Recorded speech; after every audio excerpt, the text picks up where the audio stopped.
आइए शुरुआत करते हैं चैप्टर 9 को, जिसका नाम है प्रथम साम्राज्य। ठीक है, तो इस चैप्टर की शुरुआत एक छोटे सी कहानी से करते हैं। एक लड़का है जिसका क्या नाम है, सुरेश। क्या नाम है, सुरेश। अपनी माँ के साथ कहाँ जाता है, गणतंत्र दिवस की परेड देखने। कहाँ पे जाता है, गांधी मैदान, पटना।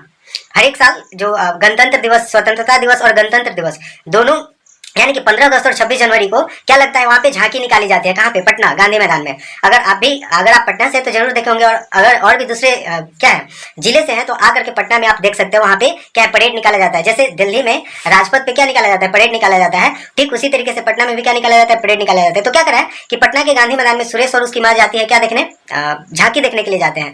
और निर्धारित समय पर वे पहुंचकर विभिन्न झांकियों और सुंदर दृश्य सामने से गुजरने लगा। यानी कि जैसे ही वो लोग गए, जब झांकी निकल रही थी तो बहुत सारी झांकियां निकल रही थी, मतलब परेड में निकल रहा था। ठीक है, उसके बाद क्या होता है कि गुजरने लगा और एक झांकी ऐसी थी जिस पर लिखा था मगध साम्राज्य का महान शासक अशोक। क्या लिखा था, मगध साम्राज्य का महान सम्राट अशोक। अब ये सुरेश जो है ना, वो सोचने लगा कि ये अशोक कौन है और उसको महान क्यों बोला गया, महान सम्राट क्यों बोला गया, इसके बारे में अशोक सोचने लगा। ठीक है, तो यहीं से शुरुआत होती है। हम लोग इस चैप्टर में खास करके अशोक के बारे में ही जानेंगे, उसके कार्य के बारे में जानेंगे कि उसने कौन कौन से ऐसे कार्य किए थे, उसके बारे में समझेंगे। तो आइए शुरुआत करते हैं। तो क्या करें कि चैप्टर 7 में, अध्याय 7 में आप लोगों ने 16 महाजनपदों के बारे में पढ़ा है।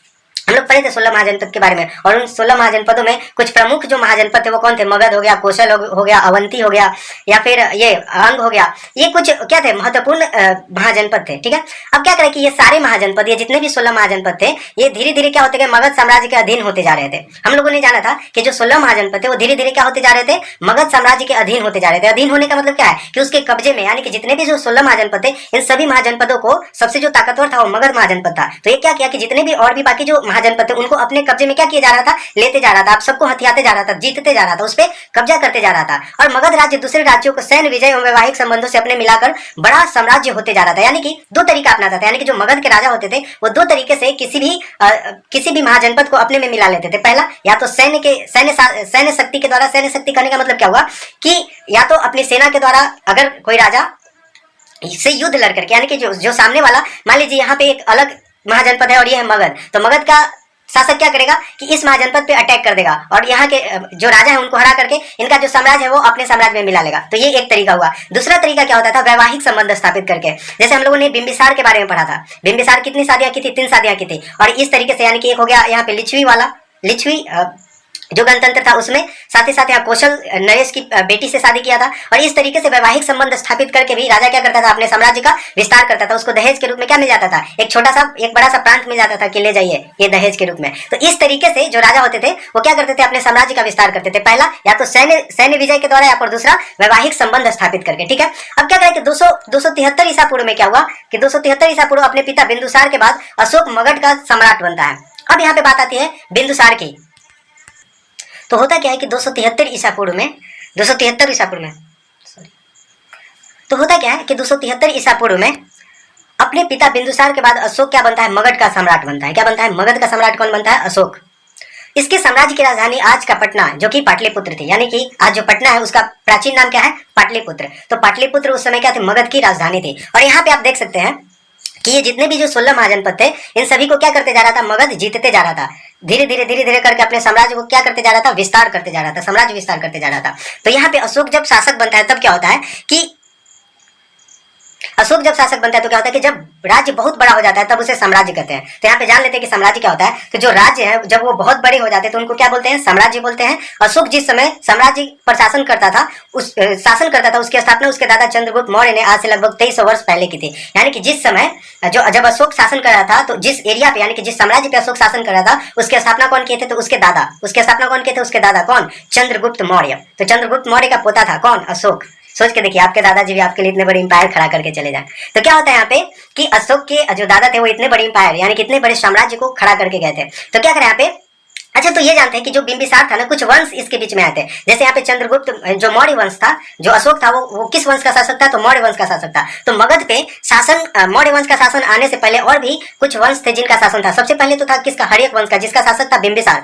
उसके बाद आता है शिशुनाग वंश का, किसका वंश, कौन से वंश का शासन आता है, शिशुनाग वंश का। उसके बाद आता है ये नंद वंश का, और उसके बाद आता है मौर्य वंश का शासन। ठीक है ना, तो ये क्रम आपको याद रखना है। पहला हर्यक वंश, क्या है, पहला जो आपको याद रखना है वो है हर्यक वंश। उसके बाद आता है शिशुनाग वंश, उसके बाद आता है नंद वंश, और तब आता है मौर्य वंश। ठीक है, तो ये आपको याद रखना है। और मौर्य वंश का शासक कौन था? अशोक को किस वंश का शासक था? मौर्य वंश का। बिंबिसार किस वंश का शासक था? तो बिंबिसार था हर्यक वंश का। अजातशत्रु किस वंश का शासक था? हर्यक वंश का। और उसके बाद आता है शिशुनाग, उसके बाद नंद डायनेस्टी जिसमें घनानंद को हरा करके जो चंद्रगुप्त मौर्य है वो मौर्य वंश की स्थापना करता है। कहाँ पे? मगध साम्राज्य पे। तो ठीक उसे जब अशोक यहाँ का शासक बनता है, कहाँ का? मगध का शासक बनता है, तब क्या होता है कि इसके साम्राज्य में बहुत सारे नगर थे। यानी कि जिस समय अशोक शासक बन रहा था, जब शासक बना था मगध का, तो उस समय क्या था? बहुत सारे नगर थे। जैसा कि मानचित्र में इन नगरों को काले बिंदुओं में दिखाया गया। यहाँ पे आप देख सकते हैं बहुत सारे नगर थे। यहाँ पे आप देख सकते हैं ये क्या थे? मगध साम्राज्य के कुछ नगर थे। नगर का मतलब क्या? शहर थे। अब क्या करें यहाँ पे कि तक्षशिला उत्तर पश्चिम में मध्य एशिया के लिए आने का मार्ग था। यानी कि मध्य एशिया से भारत आने का जो मार्ग था वो कौन था? तक्षशिला। तक्षशिला कहाँ पे है? यहाँ पे आप देख सकते हैं, ये है तक्षशिला। यहाँ पे आप देख सकते हैं, ठीक है। कांधार हो गया, यहाँ पे तक्षशिला। ये वाला जो एरिया था, ये था मार्ग किसका था? कि मध्य एशिया से आप क्या कहाँ एंटर कर सकते हैं? भारत में एंटर कर सकते हैं। अब यहाँ पे होता क्या है कि उज्जैन उत्तरी भारत से आने का मार्ग था। उज्जैन उत्तरी भारत से दक्षिणी भारत जाने का रास्ता पड़ता था, और साथ ही साथ उज्जैन जो था वो उत्तरी भारत से दक्षिणी भारत जाने का रास्ता था। यहाँ पे आप देख सकते हैं, ये है उज्जैन। ये यानी कि ये हो गया उत्तरी भारत, ऊपर वाला पार्ट हो गया उत्तरी भारत और नीचे वाला पार्ट हो गया दक्षिणी भारत। तो उत्तरी भारत से दक्षिणी भारत जाने वाला जो रास्ता था वो कौन था? कहाँ से होकर के जाता था? उज्जैन से होकर के जाता था, ठीक है।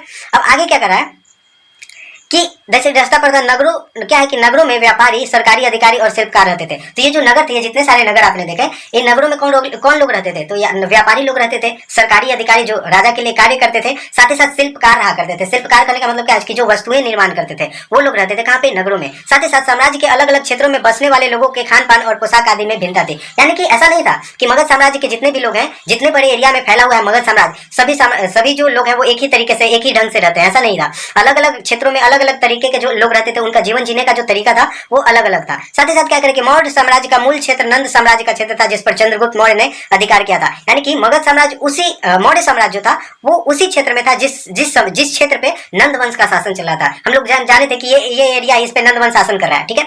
एक छोटा सा एग्जांपल लेते हैं कि मान लीजिए ये वाला एरिया था मगध का, जिस पे नंद वंश का शासन चल रहा था, घनानंद उसका शासक था। लेकिन अगर सोच के देखिए, अगर यहाँ पे आता है चंद्रगुप्त मौर्य और यहाँ से शासन करने लगता है, तो कौन से एरिया पे शासन करेगा? जिसपे घनानंद शासन कर रहा था, जिसपे नंद वंश का शासन चल रहा था। तो ये हुआ। उसके बाद क्या करें कि इसमें उत्तर और मध्य भारत का मुख्य भाग शामिल था। स्वयं चंद्रगुप्त मौर्य ने क्या किया था कि, और यहाँ पे देखिए जब चंद्रगुप्त मौर्य का शासन आया, जब मौर्य डायनेस्टी यानी कि मौर्य साम्राज्य का, मौर्य वंश का जब यहाँ पे शासन चला, तो मगध वाला जो क्षेत्र था वो इतने बड़े एरिया पे फैल गया था। यानी कि इन सभी को, ये जितने भी राजा थे, इन सभी को हटा करके इनके एरिया को क्या कर लिया था? अपने कब्जे में ले लिया था। तो मौर्य वंश यानी कि मगध साम्राज्य यहाँ से लेकर के यहाँ तक फैल गया था। किसके शासनकाल में? किस वंश के शासनकाल में? मौर्य वंश के शासनकाल में, ठीक है।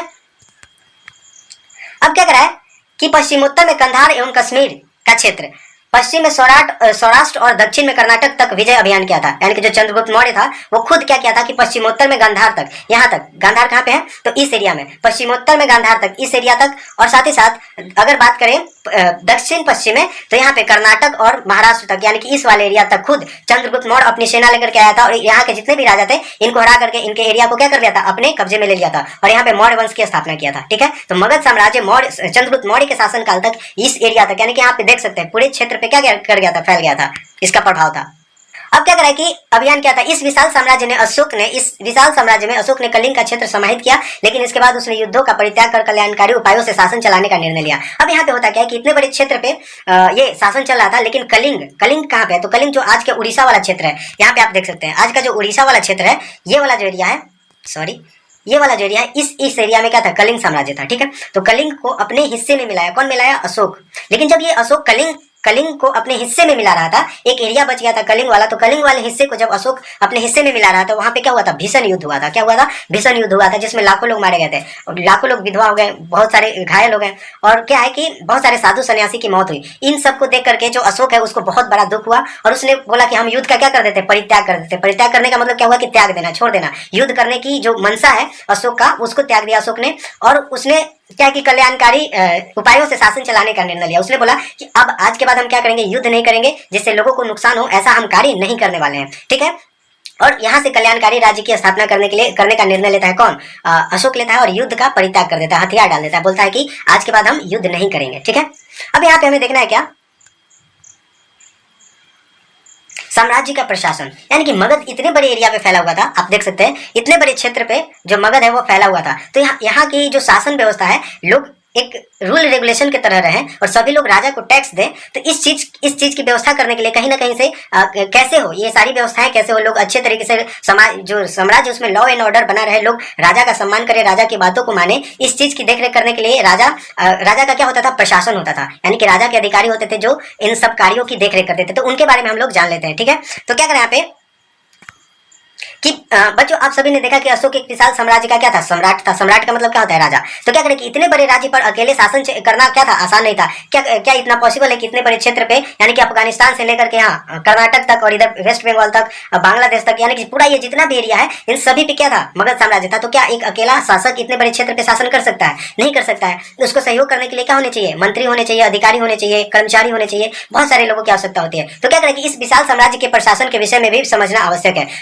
हम लोग इस वीडियो में ये जानेंगे कि इतने बड़े क्षेत्र पे राजा जो है वो शासन कैसे करता था, कौन कौन लोग ऐसे थे जो राजा को क्या करते थे, असिस्ट करते थे। असिस्ट करने का मतलब क्या होता है, सहयोग करते थे, हेल्प करते थे। ठीक है, तो क्या करें कि प्रशासनिक कार्य में राजा की सहायता के लिए अनेक उच्च पदाधिकारी, जिन्हें अमात्य कहा जाता है, जिन्हें क्या कहा जाता है, अमात्य। तो क्या करें कि प्रशासनिक कार्य में राजा की सहायता के लिए अनेक उच्च पदाधिकारी, जिन्हें अमात्य और मंत्री कहते थे, वो लोग रहते थे। यानी कि वो लोग क्या करते थे, जो मंत्री हैं वो लोग राजा की सपोर्ट करते थे। पुरोहित धार्मिक कार्यों में राजा का सहयोग देते थे, और राजा अगर कोई धार्मिक कार्य कर रहा है तो उसमें सहयोग कौन देता था, पुरोहित लोग देते थे। और क्या कि राज्य के खजाने की, और यहाँ पे आप देख सकते हैं राजा का ये क्या होता था, कोर्ट होता था, जिसमें क्या है, मंत्री लोग बैठ करके राजा को सपोर्ट करते थे, बताते थे और ये है इसके सेना, और यहाँ पे राजा बैठा हुआ है, और ये इसके क्या है, सभी लोग उसके प्रशासन में सहयोग देने वाले लोग हैं। ठीक है, आगे बढ़ते हैं। तो क्या करें कि जो राजस्व होता था, यानी कि जो राजा का खजाना होता था, जिसकी देखरेख कौन करते थे, तो कोषाध्यक्ष करते थे। कौन करते थे, कोषाध्यक्ष। कोष मतलब क्या होता है, भंडार, मतलब खजाना जिसको बोलते हैं। तो उसकी देखरेख कौन करते थे, तो कोषाध्यक्ष करते थे। समाहर्ता अथवा राजस्व संग्रहकर्ता का काम कर इकट्ठा करना होता था, यानी कि जो समाहर्ता का मतलब क्या होता है कि जो राजस्व टैक्स जो वसूलता था उसको क्या बोलते थे, समाहर्ता बोलते थे। क्या बोलते थे, समाहर्ता। अब यहाँ पे क्या करा है कि जो समाहर्ता होते थे या फिर जो राजस्व संग्रह का काम करते थे, उनका काम क्या होता था, कर इकट्ठा करना होता था। और आय का मुख्य स्रोत जमीन से मिलने वाले भू राजस्व था, यानी कि राजा का जो मेन सोर्स था इनकम का, वो क्या था, भू राजस्व था। यानी कि भूमि का जो लगान मिलता था, यानी कि जो भूमि से जो टैक्स मिलता था राजा का, यही उसका क्या होता था कि मेन इनकम का जरिया होता था। और क्या करें कि कुल उत्पादन का 1/6 या 1/4 होता था, यानी कि जितना भी जो किसान लोग फसल उपजाते थे उसका कुल हिस्से का, यानी कि जितना भी फसल उपजा रहा है उसका 1/6 या फिर 1/4 लिया जाता था। बोला जाता था कि अगर मान लीजिए आपके पास क्या है कि आप 6 केजी, अगर एग्जाम्पल के तौर पे लेते तो अगर 6 केजी फसल का उत्पादन हो रहा है तो उसमें से 1 केजी राजा क्या कर लेता था, ले लेता था, यानी कि 1/6 या फिर 1/4 भी लेता था, यानी कि 4 केजी में ही से 1 केजी ले लेता था। तो ये तरीका होता था क्या, टैक्स रेट था। ठीक है, उस समय का ये भी याद रखना है। क्या करें कि संदेश वाहक एक जगह से दूसरी जगह घूमते रहते थे। अब बात आती है कि उस समय तो फोन और टेलीफोन तो होता नहीं था, या फिर मोबाइल फोन नहीं थे, तो राजा ये अपनी बातों को जनता तक कैसे पहुंचाता था, तो उसके लिए क्या होते थे, संदेश वाहक होते थे। क्या होते थे, संदेश वाहक। यानी कि राजा को जब कभी भी अपनी बात किसी कहीं पहुंचाना होता था तो उसके लिए संदेश वाहक एक जगह से दूसरी जगह घूमते रहते थे और राजा के जासूस अधिकारियों की क्रियाकलापों पर नजर रखते थे। और साथ ही साथ राजा ये भी देखता था कि मान लीजिए हमने जिस अधिकारी को, जिस मंत्री को नियुक्त किया, जिस कार्य को करने के लिए, क्या वो अच्छे तरीके से कार्य कर रहा है या नहीं कर रहा है। अगर वो अच्छे तरीके से कार्य नहीं कर रहा है तो हम क्या करेंगे, उसके पीछे जासूस लगवाते थे और उसकी जासूसी करवाते थे कि क्या वो कार्य सही से कर रहा है या गलत कर रहा है, क्या कर रहा है। ठीक है ना। अब क्या करें कि मौर्य साम्राज्य के भीतर कई छोटे छोटे प्रांत थे, यानी कि अब यहाँ पे आप जो देख रहे हैं ये जो मौर्य साम्राज्य है, तो क्या एक ऐसा ही, ये जो इतना बड़ा क्षेत्र था इसको छोटे छोटे भागों में बांटा हुआ था, यानी कि छोटे छोटे प्रांतों में क्या कर दिया गया था, ये छोटे छोटे प्रांतों में क्या किया गया था, मौर्य साम्राज्य को बांटा हुआ था। और ये जितने भी ये जो छोटे छोटे प्रांत होते थे, इसकी देखभाल, यानी कि इसके ऊपर शासन किसका होता था, ये जो राजकुमार होते थे, जो प्रिंस होते थे, यानी कि उनको सीखने के लिए एक तरीके से ऐसे बोले कि इस पूरे एरिया पे किसका शासन होगा, उस राजा का होगा, जो मेन राजा है उसका जो शासन है वो पूरे एरिया पे चलेगा। और इस एरिया को अच्छे तरीके से गवर्न करने के लिए, इस एरिया पे अच्छे तरीके से शासन व्यवस्था चले, इसके लिए ये इतना बड़ा जो एरिया, इस साम्राज्य है, इसको छोटे छोटे प्रांतों में क्या कर दिया गया था, डिवाइड कर दिया गया था। जैसे भारत क्या है, एक पूरा बड़ा देश है और इसको छोटे छोटे क्या है, 28 राज्यों में क्या कर दिया गया, इसको बांट दिया गया है। अब यहाँ पे ये जो छोटे छोटे राज्य है उसके किसके अंदर में, मुख्यमंत्री के अंदर में। तो अच्छे तरीके से शासन व्यवस्था चल सकते हैं। अगर प्राइम मिनिस्टर चाहे तो पूरे एरिया पे अच्छे तरीके से शासन नहीं चला सकते, इसलिए क्या किया गया है कि राज्यों को चीफ मिनिस्टर के अंदर दे दिया गया। ठीक इसी तरीके से जो मगध साम्राज्य इतने बड़े क्षेत्र पे फैला हुआ था, इसको भी छोटे छोटे प्रांतों में बांटा गया था। और इन प्रांतों का हेड कौन होता था, तो जो प्रिंस होते थे, जो राजकुमार होते थे, उनको इस क्षेत्र पे शासन करने के लिए भेज दिया जाता था।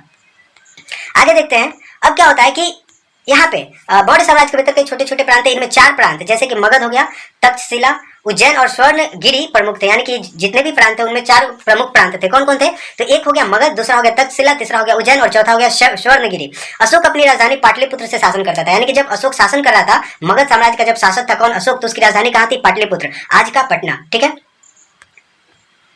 अब क्या करें यहाँ पे कि इन नगरों और उसके आसपास के इलाकों की देखभाल राजकुमार करते थे, जैसा कि हमने अभी बताया आपको। उसके बाद क्या करें कि प्रांतों को जिले में विभाजित किया गया था, और ये जो भी प्रांत होते थे इनको और भी छोटे छोटे जिलों में क्या कर दिया गया था, विभाजित कर दिया गया था। इन जिलों की देखभाल स्थानिका एवं गाँव की देखभाल गाँव के मुखिया करते थे, यानी कि जिला का जो हेड होता था उसको क्या बोलते थे, स्थानिका बोलते थे। क्या बोलते थे, स्थानिका। और उसके बाद जिले जो थे वो किसमें डिवाइडेड थे, गाँव में, और गाँव का जो हेड होता था उसको क्या बोलते थे, मुखिया बोलते थे, जिन्हें ग्रामिक भी कहा जाता था, और जिन्हें और क्या कहा जाता था, ग्रामिक भी कहा जाता था। यानी कि जो ग्राम का हेड होता था उसको ग्रामिक या फिर मुखिया बोलते थे, और जो जिले के हेड होते थे उसकी देखभाल स्थानिका एवं गांव की देखभाल ग्रामिक या फिर मुखिया करते थे। तो ये बात आपको याद रखनी है। उसके बाद क्या करा है कि प्रत्येक गांव में अधिकारियों का एक दल होता था जो गांव के लोगों तथा पशुओं की लेखा जोखा रखा करता था। यानी कि साथ ही साथ गांव में जो लोग रह रहे हैं तो उनसे टैक्स भी तो लेना है, यानी कि कितने पशु रखे हुए हैं, उनके पास कितनी जमीनें हैं, कितनी जमीन पे वो खेती कर रहे हैं, कितना उत्पादन हो रहा है, इन सब का लेखा जोखा रहेगा, तभी तो राजा को उतना टैक्स दिया जाएगा। यानी कि कोई भी व्यक्ति ऐसा झूठ ना बोल दे कि हमारे पास तो इतना ही, हम इतना ही देंगे, ऐसा नहीं। इन सब चीजों की देखरेख करने के लिए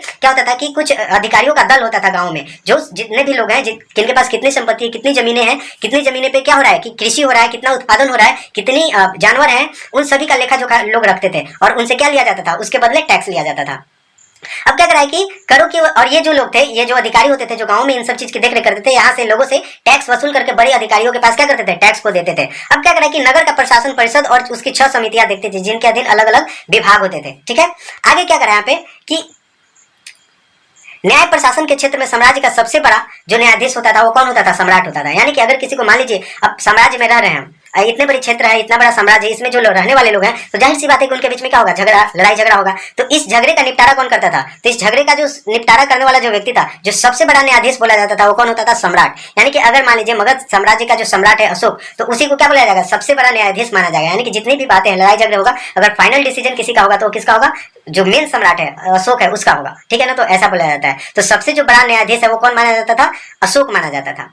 अब सॉरी सम्राट माना जाता था। अब अशोक अगर मान लीजिए उस साम्राज्य का हेड है तो वही माना जाएगा। जो भी राजा होते थे वो क्या माने जाते थे, सबसे बड़ा न्यायाधीश माने जाते थे।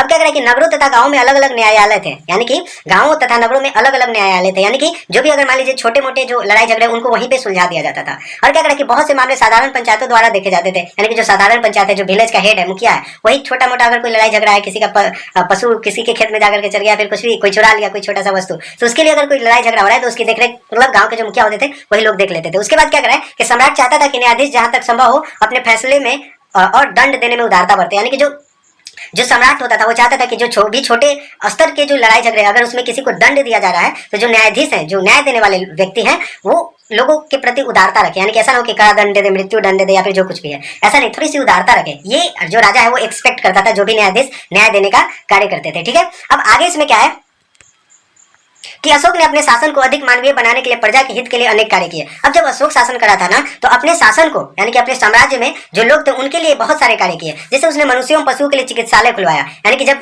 राजा का यानी कि जब अशोक का हृदय परिवर्तन हुआ तो उसने बहुत सारे मानवीय कार्य किए, यानी कि मानव की भलाई के लिए कार्य किए। जैसे उसने मनुष्यों और पशुओं के लिए क्या खुलवाया, चिकित्सालय खुलवाया। चिकित्सालय मतलब जहाँ पे इलाज करवाया जा सके, अस्पताल खुलवाए। साथ ही साथ जहाँ गरीबों को निःशुल्क चिकित्सा प्रदान की जाती थी और उन्हें औषधियां भी उपलब्ध कराई जाती थी यहाँ पे जो चिकित्सालय था। उसके बाद क्या उसने सड़क के किनारे पेड़ लगवाया था कि मनुष्यों पशुओं को छाया मिल सके। सोच के देखिए, हृदय परिवर्तन हो गया था अशोक का। अब क्या करा है कि इसके साथ ही जगह जगह पर कुएं भी खुदवाए गए, चाहे यात्रियों के लिए सुख सुविधाओं के लिए उचित प्रबंध प्रशासन की तरफ से किया जाता था। ठीक है, आगे बढ़ते हैं।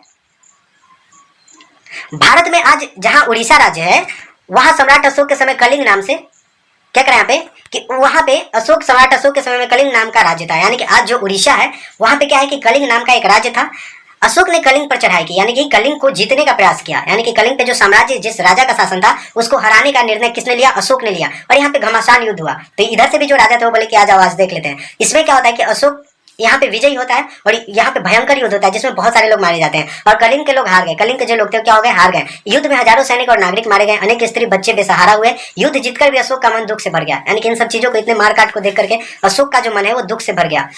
उसने सोचा कि लोगों से युद्ध को दुख क्या करें यहाँ पे, उसने सोचा कि लोगों को दुख पहुंचता है। यानी कि युद्ध से क्या होता है, लोगों को दुख पहुंचता है, इसलिए वह युद्ध छोड़कर अब लोगों की भलाई के लिए कार्य करेगा। और उसने अपने विचारों को संदेश के रूप में चट्टानों पर खुदाया। और उसने क्या किया कि अब देखा कि इसका हृदय परिवर्तन हुआ और सोचा कि धर्म के आधार पर ही क्या करना चाहिए, शासन करना चाहिए, किसी को जबरदस्ती अपने कब्जे में नहीं लेना चाहिए, युद्ध नहीं करना चाहिए। इससे क्या होता है, लोगों को नुकसान होता है, दुख होता है। तो इन सब बातों को लोगों तक पहुंचाने के लिए उसने बहुत सारे क्या करवाए, चट्टान खोदा है ना, कि पत्थरों पे यानी कि बड़े बड़े चट्टानों पे अगर कोई भी बातें लिखी जाती हैं, यानी कि कोई भी अगर बड़े बड़े चट्टानों पे जो बातें लिखी जाती है उसी को क्या बोलते हैं, अभिलेख बोलते हैं। क्या बोलते हैं, अभिलेख। यानी कि बड़े बड़े चट्टानों पे जब कोई बातें लिखी जाती है तो उसी को क्या बोलते हैं, अभिलेख बोलते हैं। जैसे ये क्या है, अभिलेख, इंस्क्रिप्शन भी इसको बोलते हैं, इंग्लिश में क्या बोलते हैं, इंस्क्रिप्शन बोलते हैं। तो क्या करें यहाँ पे कि अशोक अपनी बातों को कैसे पहुंचाता था, एडिक्ट्स के थ्रू, ठीक है, अभिलेख के थ्रू पहुंचाता था। और इसमें होता क्या था, इसमें क्या लिखवाता था अशोक, तो क्या करें कि पत्थर की चट्टानों पर अंकित अशोक के अभिलेखों की संख्या सबसे अधिक है। यानी कि जितने भी राजा अपने राज्य में यानी कि अपने शासन काल में जो भी अभिलेख लिखवाते थे उन सभी में सबसे ज्यादा अभिलेख लिखवाने वाला राजा कौन था, अशोक था। और अपने राज्य में के रोहतास में यानी कि अपने बिहार की अगर बात करें तो यहाँ पे भी इसने बहुत सारे अभिलेख लिखवाए हैं। अगर बात करें रोहतास की, रोहतास बिहार में है, रोहतास एक जिला है। तो क्या करें कि रोहतास जिले के अंतर्गत सासाराम से 2 मील पूर्व चंदनपीर नामक पहाड़ी पर अशोक के शिलालेख आज भी दर्शनीय है। यानी कि अगर आप जाकर के चाहते हैं कि अशोक क्या लिखवाता था, उसके शिलालेख कैसे हैं, उनको देखना चाहते हैं तो ज्यादा दूर नहीं, रोहतास से पूर्व, जो रोहतास जिले के अंतर्गत जो सासाराम है वहां से पूर्व में 2 किलोमीटर की दूरी पर एक चंदनपीर नामक पहाड़ी है, ठीक है ना। वहां पे आप अशोक के जो शिलालेख हैं, जो भी बातें उस पर लिखवाई है वो आप जाकर के पढ़ सकते हैं, देख सकते हैं, आज भी मौजूद है। अब क्या करा है कि अशोक ने अभिलेखों में खुदवाया कि राजा बनने के अशोक ने अपने जो अभिलेख है उनमें क्या लिखवाता था, तो क्या करें कि राजा बनने के 8 साल बाद अशोक ने क्या लिखवाया, यानी कि लिखों को, अच्छा ये लिखवाने का उद्देश्य क्या होता था, तो लोगों को बताना चाहता था कुछ बातें। जब उसका हृदय परिवर्तन हुआ तो बताना चाहता था कि देखो हमें ये ज्ञान की प्राप्ति हुई, हमें ऐसा महसूस होता है, आप लोग भी ऐसा कीजिए, ठीक है ना। तो उसने क्या लिखवाता था उसको थोड़ा सा देख लेते। तो क्या करा है कि राजा बनने के 8 साल बाद मैंने कलिंग युद्ध को जीता, जो कि उड़ीसा है, आज का क्या है, उड़ीसा राज्य वाला जो क्षेत्र है, पहले किस नाम से जाना जाता था, कलिंग के नाम से। और वहां पे जो राजा होते थे उनका साम्राज्य था, उस पे इसने चढ़ाई किया और उसके ऊपर उसके लिए क्या हुआ, युद्ध हुआ और बहुत से लोग मारे गए। तो ये क्या बताता है कि राजा बनने के 8 साल बाद मैंने कलिंग युद्ध को जीता, इससे मुझे बहुत दुख हुआ कि यह क्यों, अब एक आजाद जनपद हराया। क्या करें कि जब एक आजाद जनपद हराया वहां लाखों लोग मारे जाते हैं। यानी कि अगर कोई भी इंडिपेंडेंट जो जनपद है अगर आप उसके ऊपर अटैक करते हैं तो बहुत से लोग मारे जाते हैं। और क्या करा है कि बंदी बनाकर अपने जनपद से बाहर निकाल दिए गए और बहुत से लोगों को बंदी बना करके अपने जनपद से बाहर निकाल दिए जाते हैं। और वहां रहने वाले ब्राह्मण और भिक्षु भी मारे जाते हैं, यानी कि जो ब्राह्मण है, जो बौद्ध भिक्षु हैं, वो लोग भी क्या किए जाते हैं, मारे जाते हैं युद्ध में। अब इससे क्या हुआ कि ऐसे किसान जो अपने बंधु मित्रों और दास और मजदूरों से नम्रतापूर्ण बर्ताव करते हैं वे भी युद्ध में मारे जाते हैं। यानी कि किसानों का भी जिससे कुछ लेना देना नहीं है युद्ध से, वो भी युद्ध में क्या किए जाते हैं, मारे जाते हैं। और अपने प्रियजनों से क्या हो जाते हैं, बिछोड़ जाते हैं। इस तरह हर तरह के लोगों पर युद्ध का बुरा प्रभाव पड़ता है। अशोक बोल रहा है अपने इंस्क्रिप्शन के थ्रू लोगों को बता रहा है कि इस तरीके से जब हमने कलिंग युद्ध किया तो बहुत से लोग मारे गए और इस तरीके से क्या होता है कि बहुत से लोग अपनों से बिछड़ जाते हैं। और इससे युद्ध का क्या है कि युद्ध से बहुत से लोगों पे बुरा प्रभाव पड़ता है। इससे मैं दुखी होता हूँ, इससे मैं क्या होता हूँ, दुखी होता हूँ, मुझे दुख होता है। और इस युद्ध के बाद मैंने मन लगाकर धर्म का पालन किया है। यानी कि अशोक बोलता है कि इसके बाद यानी कि कलिंग युद्ध के बाद क्या होगा कि मैंने मन लगा करके धर्म का पालन किया है और दूसरों को यही सिखाया है। यानी कि लोगों को और भी लोगों को वो सिखाना चाह रहा था अशोक कि देखिए मैंने भी युद्ध को त्याग दिया है और हिंसा को त्याग दिया है, आप लोग भी ऐसा कीजिए। मैं मानता हूं कि धर्म व्यवहार से जितना युद्ध से जीतने से बेहतर है। यानी कि मैं मानता हूं कि धर्म और व्यवहार से जितना युद्ध से जीतने से बेहतर है। यानी कि अगर किसी भी क्षेत्र को आप जीतना चाहते हैं तो धर्म से जीतिए, अपने व्यवहार से जीतिए। लोगों के ये भी बोला जाता है कि अगर किसी को वश में करना चाहते हैं लोग, आप चाहते हैं कि लोग आपकी प्रशंसा करें, लोग आपका सम्मान करें, तो भयभीत होकर के ना बल्कि प्रेम से करें, आपके व्यवहार पे करें, वो सबसे अच्छा है। तो ये बातें जो है वो अशोक लोगों को बताना चाह रहा था। और मैं इन बातों को खुदवा रहा हूं ताकि मेरे पुत्र और पौत्र भी युद्ध करने की बात न सोचे। यानी कि अशोक की इसलिए ये भी बोला कि मैं ये इसलिए खुदवा रहा हूँ, इसलिए ये लिखवा रहा हूँ क्योंकि मेरे जो पुत्र और जो पौत्र जो भी आने वाले जो मेरे वंशज होंगे वो भी युद्ध न करें। इससे क्या होता है कि लोगों की मृत्यु होती है, लोगों को दुख होता है। ये बातें थी अशोक की, ठीक है। आगे पढ़ते हैं। यहाँ पे आप देख सकते हैं ये जो है वो आप यहाँ पे देख सकते हैं, ये ऐसे लिखवाता था।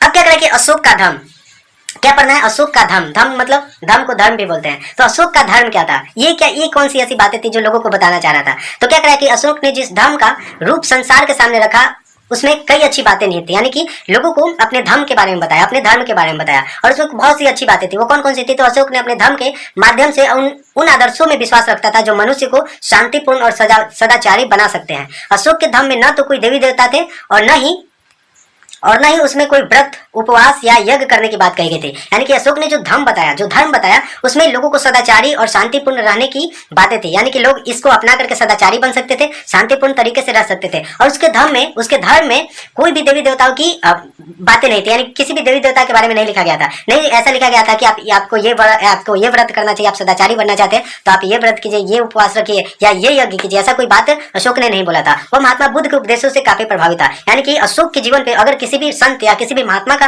प्रभाव हुआ तो उनमें सबसे ज्यादा कौन थे? महात्मा बुद्ध। यानी कि महात्मा बुद्ध की बातों से अशोक क्या हुआ था? बहुत ज्यादा प्रभावित हुआ था। अशोक के साम्राज्य में अनेक धर्मों के मानने वाले लोग रहते थे। यानी कि अशोक के साम्राज्य में अनेक धर्मों को मानने वाले लोग रहते थे। अशोक सोचने लगा कि सारे धर्म के लोग आपस में मिल करके रहें। अशोक ये भी मानता था कि अलग अलग धर्म है, जितने भी धर्म है उन सभी जो जितने भी लोग हैं अगर अलग अलग धर्म को माने हैं तो ठीक है मानिए, लेकिन सभी लोग आपस में मिलजुल करके रहें, आपस में झगड़ा न करें। उसके धर्म का सबसे बड़ा सिद्धांत यही था कि बड़ों का आदर किया जाना चाहिए। यानी कि उसके धर्म की अगर मुख्य बात जाने, अगर अशोक का जो धर्म था उसकी अगर मुख्य बातों की अगर बात करें तो सबसे बड़ा जो बात था वो क्या था कि उसने बोला कि बड़ों का आदर किया जाना चाहिए। क्या किया जाना चाहिए? बड़ों का आदर किया जाना चाहिए और उनकी आज्ञा का पालन किया जाना चाहिए। अशोक ये बोला। बड़ों को भी अपने छोटों के साथ अच्छा व्यवहार करना चाहिए। और अशोक के धर्म में अहिंसा और दान भी सबसे बड़ा महत्व है। यानी कि वो भी बोला कि मेरे धर्म में क्या है कि अहिंसा का सबसे बड़ा स्थान है। यानी कि हिंसा नहीं होनी चाहिए और साथ ही साथ दान दिया जाना चाहिए। जितने भी जो ब्राह्मण है, जो बौद्ध भिक्षु हैं, जितने भी संत हैं उनको क्या देना चाहिए? दान देना चाहिए। गरीबों को भी दान देना चाहिए। ऐसी बातें उसमें लिखा हुआ था। अपने इस धर्म के संदेशों को उसने शिलाओं और क्या है कि पिलरों पर, स्तंभों पर खुदवाया। पिलर का मतलब क्या होता है? स्तंभ। तो बहुत सारे शिला मतलब क्या होता है? पत्थर। यानी कि बहुत सारे पत्थरों पे और साथ ही साथ स्तंभों पे खुदवाए वो ये जो भी बातें हैं। और क्या करें कि धर्म संस्कृत सब धर्म का प्राकृत रूप है। यानी कि संस्कृत में जिसको हम धर्म बोलते हैं, प्राकृत में यानी कि जो भाषा लोग बोलते थे धर्म ना बोल करके बोलते क्या बन गया? ये धम बन गया। तो यही है, प्राकृत भाषा में धर्म को क्या बोलते हैं? धम बोलते हैं। अब क्या करें कि भाब्रू अभिलेख से अशोक का बौद्ध धर्मावलंबी होना और धर्म तथा संघ में विश्वास करने के संबंध की जानकारी मिलती है। यानी कि ऐसा हमें कहाँ से जानकारी मिलती है कि अशोक जो है वो बौद्ध धर्म को मानता है, बौद्ध धर्मावलंबी यानी कि बुद्धिज्म को अपनाए हुए है और साथ ही साथ संघ में विश्वास रखता है। तो वो हमें मिलता है भाब्रू अभिलेख से। कहाँ से मिलता है? भाब्रू अभिलेख से। भाब्रू एक जगह जहाँ पे क्या मिला है? अभिलेख मिला है। वहीं के जो अभिलेख में लिखी हुई बातें हैं उससे पता चलता है कि अशोक जो है वो किस धर्म को मानता था? बौद्ध धर्म को मानता था। ठीक है, आगे क्या करा है कि इन्हीं कुछ संदेशों का अनुवाद जो है वो हम यहाँ पे देख सकते हैं। यानी कि जितने भी ये जो शिलालेख है यहाँ पे आप देख सकते हैं। कहाँ गया? ये है, ये शिलालेख है, ये स्तंभ लेख है। तो यहाँ पे जो बातें लिखी हुई है उसके कुछ अंश यहाँ पे हम लोग पढ़ते हैं। ये क्या है? क्या लिखा हुआ है कि यहाँ किसी भी जीव को मारा नहीं जाएगा। इन जो स्तंभ थे या फिर जो शिलालेख थे उस पे अशोक ने क्या लिखवाया कि यहाँ पे किसी को मारा नहीं जाएगा, साथ ही साथ उसकी बलि नहीं चढ़ाई जाएगी। पहले राजा की रसोई में सैकड़ों जानवर रोज मांस के लिए मारे जाते थे, पर अब सिर्फ 3 जानवर मारे जाते हैं, 2 मोर और 1 हिरण। ये 3 जानवर भी भविष्य में नहीं मारे जाएंगे। ये जो भी बातें हैं वो कौन लिखवाया? अशोक ने लिखवाया। ये और दूसरा बात उसने क्या लिखवाया कि लोग तरह तरह के अवसरों पर तरह तरह के संस्कार करते हैं। जब बीमार पड़ते हैं, जब लड़के लड़कियां की शादी होती है, जब बच्चे पैदा होते हैं और जब यात्रा पर निकलते हैं आदि। महिलाएं खासकर बहुत से ऐसे बेमतलब के संस्कार करती हैं। यानी कि संस्कार के अगेंस्ट में भी, यानी कि इतने सारे जो कार्य होते हैं, जो धार्मिक अनुष्ठान है, इसके अगेंस्ट में भी अशोक ने बोला कि सब करने की कोई जरूरत नहीं है। ऐसे धार्मिक संस्कारों को करना तो चाहिए और इनसे मिलने वाला लाभ कम है। यानी कि अगर आप ऐसा संस्कार कर रहे हैं, ऐसा जो अनुष्ठान है अगर आप करते हैं तो कीजिए, लेकिन इससे जो लाभ है वो बहुत कम मिलता है। कुछ ऐसे संस्कार होते हैं जिनसे ज्यादा फल मिलता है। वे क्या है? वे हैं गुलामों और मजदूरों को नम्रता से व्यवहार करना। तो इसलिए देखिए कितना अच्छा बात बोला कि आप बहुत से अनुष्ठान करते हैं शादी के समय, बच्चे जब पैदा होते हैं उस समय, या फिर बहुत सारे जो अनुष्ठान है वो करते हैं, तो उससे उतना फायदा नहीं होता है। अगर आपको सबसे ज्यादा फायदा देने वाले संस्कार है, जो कार्य करने चाहिए, वो क्या है कि गुलामों और मजदूरों से नम्रता से व्यवहार करना। यानी कि अगर आप गुलाम और मजदूरों से नम्रता से व्यवहार करते हैं तो उससे आपको ज्यादा लाभ मिलेगा। बड़ों का आदर करना और जीवों जंतुओं को संयम से व्यवहार करना और ब्राह्मणों तथा भिक्षुओं को दान देना। यानी कि ये सारे कार्य अगर आप करते हैं तो इससे क्या होगा? ज्यादा आपको फायदा मिलेगा, बशर्ते कि आप जाकर के बहुत से जो रीति रिवाज है, जो प्रक्रिया है वो करते हैं। अपने धर्म के प्रचार में संयम से बोलना चाहिए। यानी कि अपने धर्म के प्रचार में संयम से बोलना चाहिए। ये भी बातें अशोक ने लिखवाया। साथ ही साथ अपने धर्म के गुणों का बढ़ा चढ़ाकर करना और दूसरे धर्मों की बुराई करना दोनों गलत है। यानी कि अशोक ने ये भी बोला कि अगर आप एक धर्म की प्रचार कर रहे हैं तो कीजिए, अच्छी बात है, लेकिन इसी के साथ साथ अपने धर्म को बढ़ा चढ़ा करके बोलना और दूसरे धर्म की बुराई करना ये भी गलत बात है। साथ ही साथ हर तरफ से हर वक्त दूसरे धर्मों का आदर करना चाहिए। यानी कि हर तरफ से हर वक्त दूसरे धर्मों का आदर करना चाहिए। यानी कि ऐसा नहीं है कि आप जिस धर्म में।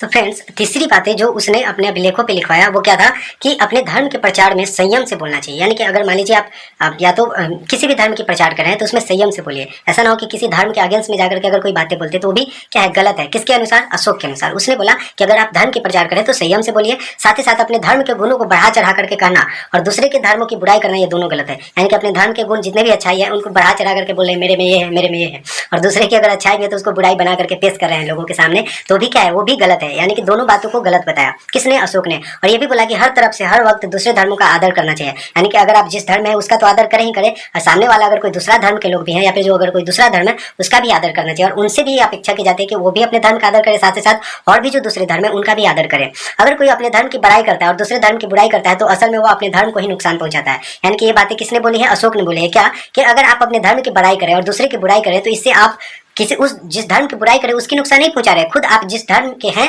उसी धर्म का नुकसान पहुंचा रहे हैं। इसलिए एक दूसरे के धर्मों की मुख्य बातों को समझना और उनका सम्मान करना चाहिए। ये जो बातें हैं वो किसने बताई? अशोक ने बताई। अशोक के इन 3 संदेशों में आप किससे सबसे ज्यादा प्रभावित हुए और क्यों? अपने वर्ग में मित्रों से चर्चा कीजिए। तो आपको भी सोचना चाहिए कि जो 3 बातें हैं, पहली बात क्या कि किसी भी जीव को मारा नहीं जाएगा यहाँ पे, और दूसरी बात कि लोगों को अलग अलग जो संस्कार हैं, जो भी कार्य करते हैं उनको क्या करना चाहिए? त्यागना चाहिए, और जैसे कि जो मजदूर है या जो गुलाम है उनसे अच्छे से व्यवहार करना चाहिए, साथ ही साथ बड़ों का आदर करना चाहिए। ये जो दूसरी बात है। और तीसरी बात है कि अगर आप अपने धर्म की प्रचार कर रहे हैं तो उसको क्या है? अपने को अच्छा बताना और दूसरे को बुरा बताना ये भी नहीं करना चाहिए। तो ये 3 बातें थी। अशोक ने अपने अधिकारियों को यह निर्देश दिया कि वे इन संदेशों को उन लोगों को भी पहुंचाए, यानी कि अशोक ने अपने अधिकारियों को क्या आदेश दिया कि यह जो संदेश है, यानी कि जो 3 संदेश है, इन उन लोगों को भी पढ़कर सुनाए जो खुद पढ़ नहीं सकते। यानी कि अगर मान लीजिए अभिलेख पे लिख दिया जाता है तो वे वही लोग पढ़ पाएंगे जो पढ़ना लिखना जानते हैं, लेकिन वैसे लोग जो नहीं जानते थे उनको ये अशोक ने आदेश दिया कि आप भी जाइए और उन जो लोग नहीं पढ़ सकते उनको पढ़ करके क्या कीजिए? सुनाइए, लोगों को बताइए मेरे संदेश को। वर्तमान जहानाबाद जिले के बराबर पहाड़ी की तीनों गुफाओं की दीवारों पर अशोक के लेख के क्या उत्कीर्ण मिले हैं, यानी कि जहानाबाद जिला का जो बराबर की पहाड़ी है वहां के जो 3 गुफा है उसमें भी अशोक के जो अभिलेख हैं उनके उत्कीर्णन मिले, यानी कि वहां पे भी लिखे हुए हैं।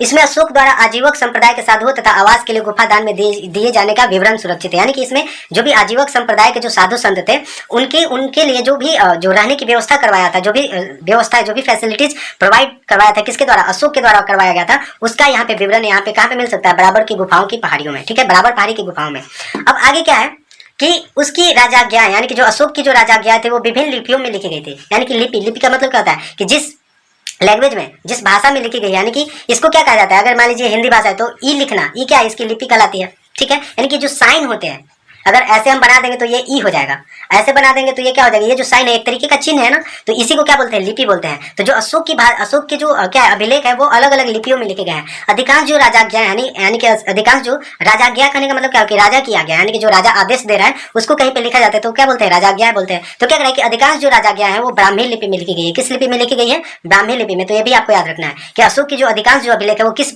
लिपि में लिखे गया है? ब्राह्मी लिपि में। उस समय भारत के अधिकांश भूभाग में इसी लिपि का प्रचलन था, यानी कि भारत के अधिकांश भूभाग में किस लिपि में ज्यादा लोग बातें करते थे, बोलते थे, लिखते थे, तो वो था ब्राह्मी लिपि।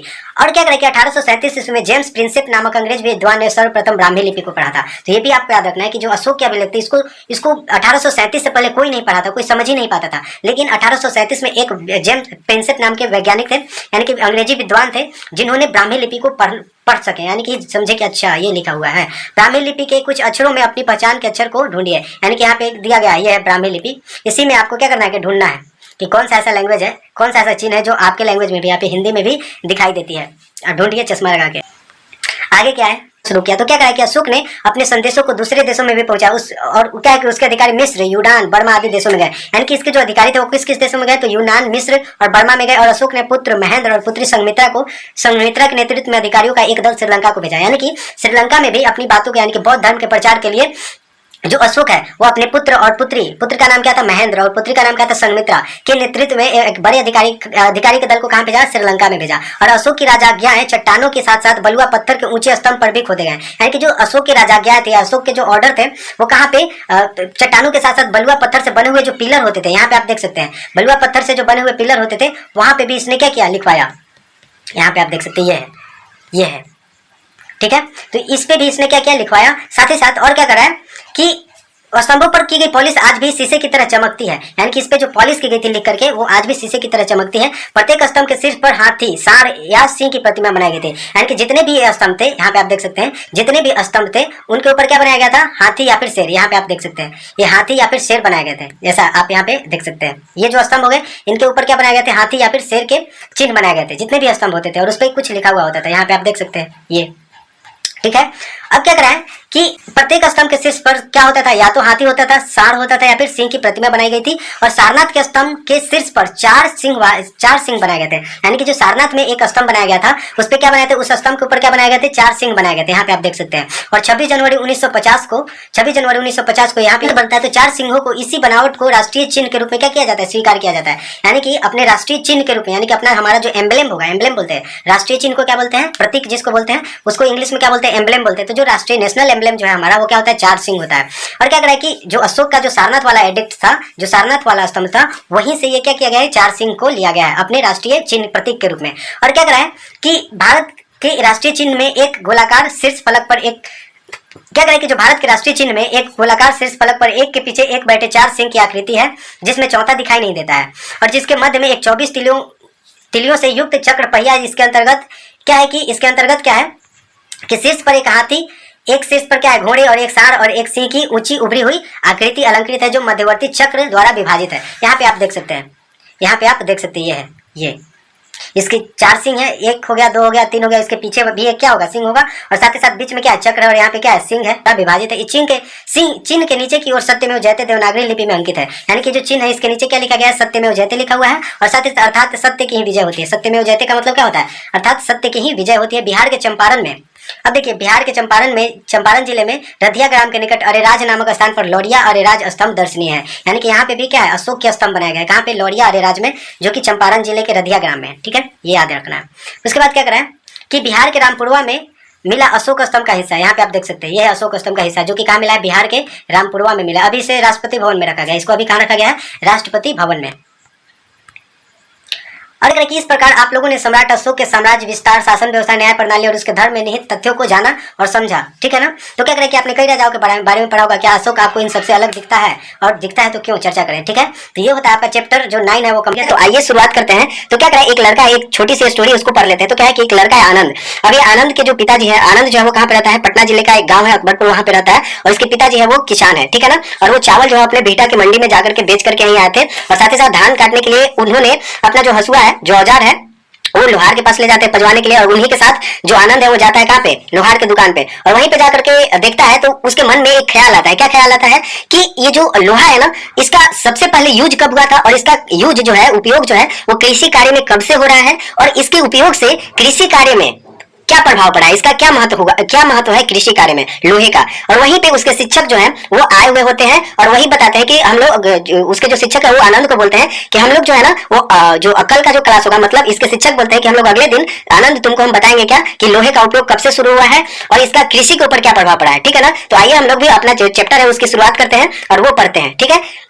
तो क्या करें यहाँ पे कि पिछले अध्याय में हम लोगों ने क्या पढ़ा था कि मौर्य सम्राट जो अशोक था, उसके शासनकाल में मगध साम्राज्य क्या था, उत्कर्ष पे था। उत्कर्ष कहने का मतलब क्या है कि सर्वोच्चता पे था, मतलब सबसे जो बेस्ट टाइम होता है उसी को क्या बोलते हैं, उत्कर्ष, चरमोत्कर्ष बोलते हैं। क्या बोलते हैं, चरमोत्कर्ष, मतलब क्लाइमेक्स, जिसको क्या बोलते हैं, क्लाइमेक्स भी बोलते हैं। सबसे बेस्ट पोजीशन पे होता है, यानी कि इससे अच्छे पोजीशन पे और कभी नहीं हो सकता है, ये बोला, ये कहने का मतलब होता है उत्कर्ष का। तो क्या करें यहाँ पे कि अशोक के शासनकाल में, जो अशोक शासक था, उसके शासनकाल में जो मगध साम्राज्य है वो अपने क्या था, उत्कर्ष पे था। ठीक है ना। अब ये ऐसा क्यों था, तो क्या करें कि लोहे के प्रयोग ने ऐसा क्यों हुआ, और भी जो दूसरे साम्राज्य थे वो अपने इतने बड़े क्षेत्र पे शासन क्यों नहीं कर पा रहे थे, सिर्फ मगध ही ऐसा क्यों था। जैसा कि हम लोगों ने पिछले जो चैप्टर्स हैं उनमें भी हम लोगों ने पढ़ा था क्या कि कृषि कार्य यहाँ पे बहुत बड़ी मात्रा में होता था, और बड़ी मात्रा में कृषि कार्य होने का क्या कारण है, क्योंकि यहाँ पे जो है ना वो लोहे का उपयोग हुआ। क्या हुआ, लोहे का प्रयोग युद्ध लड़ने के लिए भी, क्योंकि हम लोग जानते थे कि ये जो मगध वाला क्षेत्र है, यहाँ पे ये वाला जो क्षेत्र है, यहाँ पे लोहे का प्रचुर भंडार मिलता है। क्या मिलता है, लोहे का बहुत बड़ी मात्रा में यहाँ पे लोहे की खानें थी, और इसी का उपयोग करके यहाँ के जो राजा होते थे ये बहुत ही अच्छे अच्छे तरीके के औजार और हथियार बनाते थे। हथियार का उपयोग वो लोग किस चीज के लिए करते थे, युद्ध लड़ने के लिए,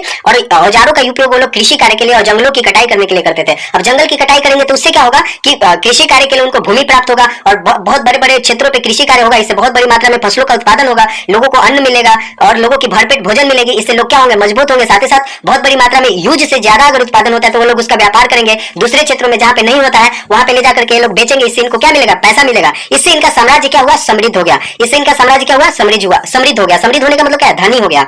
और इससे क्या हुआ कि लगभग 185 ईसा पूर्व में, कब की बात हो रहा है, 185 ईसा पूर्व में अशोक के अक्षम उत्तराधिकारी, उत्तराधिकारी कहने का मतलब क्या होता है, आप लोग उत्तराधिकारी का मतलब समझते हो। उत्तराधिकारी का मतलब होता है, तो उत्तराधिकारी का मतलब होता है कि जैसे मान लीजिए एक राजा है, ठीक है ना, ये एक राजा है, मान लीजिए ये एक राजा है। अब इनके बाद जो व्यक्ति राजा बन गया, तो इनकी मृत्यु के बाद ज्यादातर राजा के समय क्या होता था कि राजा की मृत्यु के बाद ही दूसरा कोई राजा बनता था। तो जो व्यक्ति इन पहले वाले जो राजा उनके बाद जो राजा बनेगा वो ये क्या कहलाएगा, इनका उत्तराधिकारी कहलाएगा। क्या कहलाएगा, इनका उत्तराधिकारी कौन कहलाएगा, ये कहलाएगा। ठीक है ना। तो इस तरीके से समझते हैं। तो क्या करा कि अब अशोक की जब मृत्यु हो गई तो अशोक के बाद जो अशोक की गद्दी पे बैठेगा वही क्या कहलाएगा, उत्तराधिकारी कहलाएगा। अब ये जो उत्तराधिकारी था वो क्या था, अक्षम था। अक्षम, सक्षम का उल्टा क्या होता है, अक्षम। सक्षम का मतलब जो समर्थ है, जो जिसके पास जो पावर है, मतलब जो क्षमता है, कोई भी कार्य करने के लिए किसी के पास कोई अगर क्षमता है तो क्या कहलाता है, सक्षम कहलाता है। क्या कहलाता है, सक्षम। क्या कहलाता है, सक्षम कहलाता है। ठीक है।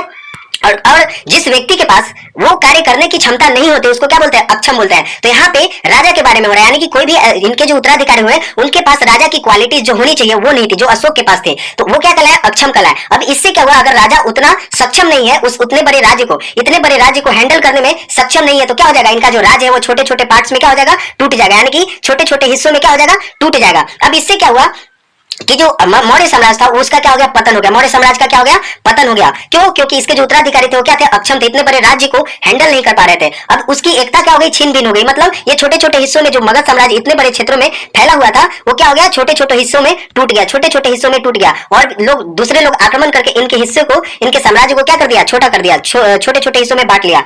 अब इससे क्या हुआ, परिणाम स्वरूप देश के अंदर कई छोटे बड़े राज्य अस्तित्व में आ गए। मगध में शुंग एवं कण्व वंश, दक्षिण में सातवाहन वंश। मगध में कौन वंश आ गए, तो शुंग वंश और कण्व वंश है मौर्य साम्राज्य के बाद। और साथ ही साथ अगर दक्षिण की बात करें, दक्षिण मतलब यहाँ के इस वाले क्षेत्र की अगर बात करें तो यहाँ पे कौन कौन से वंश है, तो इस क्षेत्र में आए सातवाहन वंश और कलिंग में, यानी कि दक्षिण में सातवाहन वंश और कलिंग में खारवेल राजवंश की शासन की शुरुआत होती है। तो हम लोग पढ़े थे ना कि कलिंग को हरा करके अशोक जो है वो उसको मगध में मिला लिया था। तो उसके बाद जब मगध साम्राज्य का अंत होता है, मौर्य साम्राज्य का जब अंत होता है तो कलिंग में किस राजवंश की शुरुआत होती है, खारवेल राजवंश की शुरुआत होती है। इसी समय भारत में विदेशियों के भी कई आक्रमण हुए। यानी कि ये जो भारत है इसी समय बाहर से, यानी कि इधर से मध्य एशिया और पश्चिमी एशिया और मध्य एशिया से बहुत सारे अटैकर्स क्या करते हैं, भारत पे आक्रमण करते हैं और इन हिस्सों को क्या कर लेते हैं, कब्जा लेते हैं। यानी कि इन हिस्सों को कब्जा कर लेते हैं यहाँ पे। अब इससे क्या होता है कि आक्रमण हुआ और पश्चिमोत्तर तथा उत्तर भारत के कई भागों में हिंद यूनानियों का शासन स्थापित हुआ। तत्पश्चात मध्य एशिया में शकों का शासन रहा। उसके बाद कुषाण वंश के शासकों ने यहाँ शासन स्थापित किया। यानी कि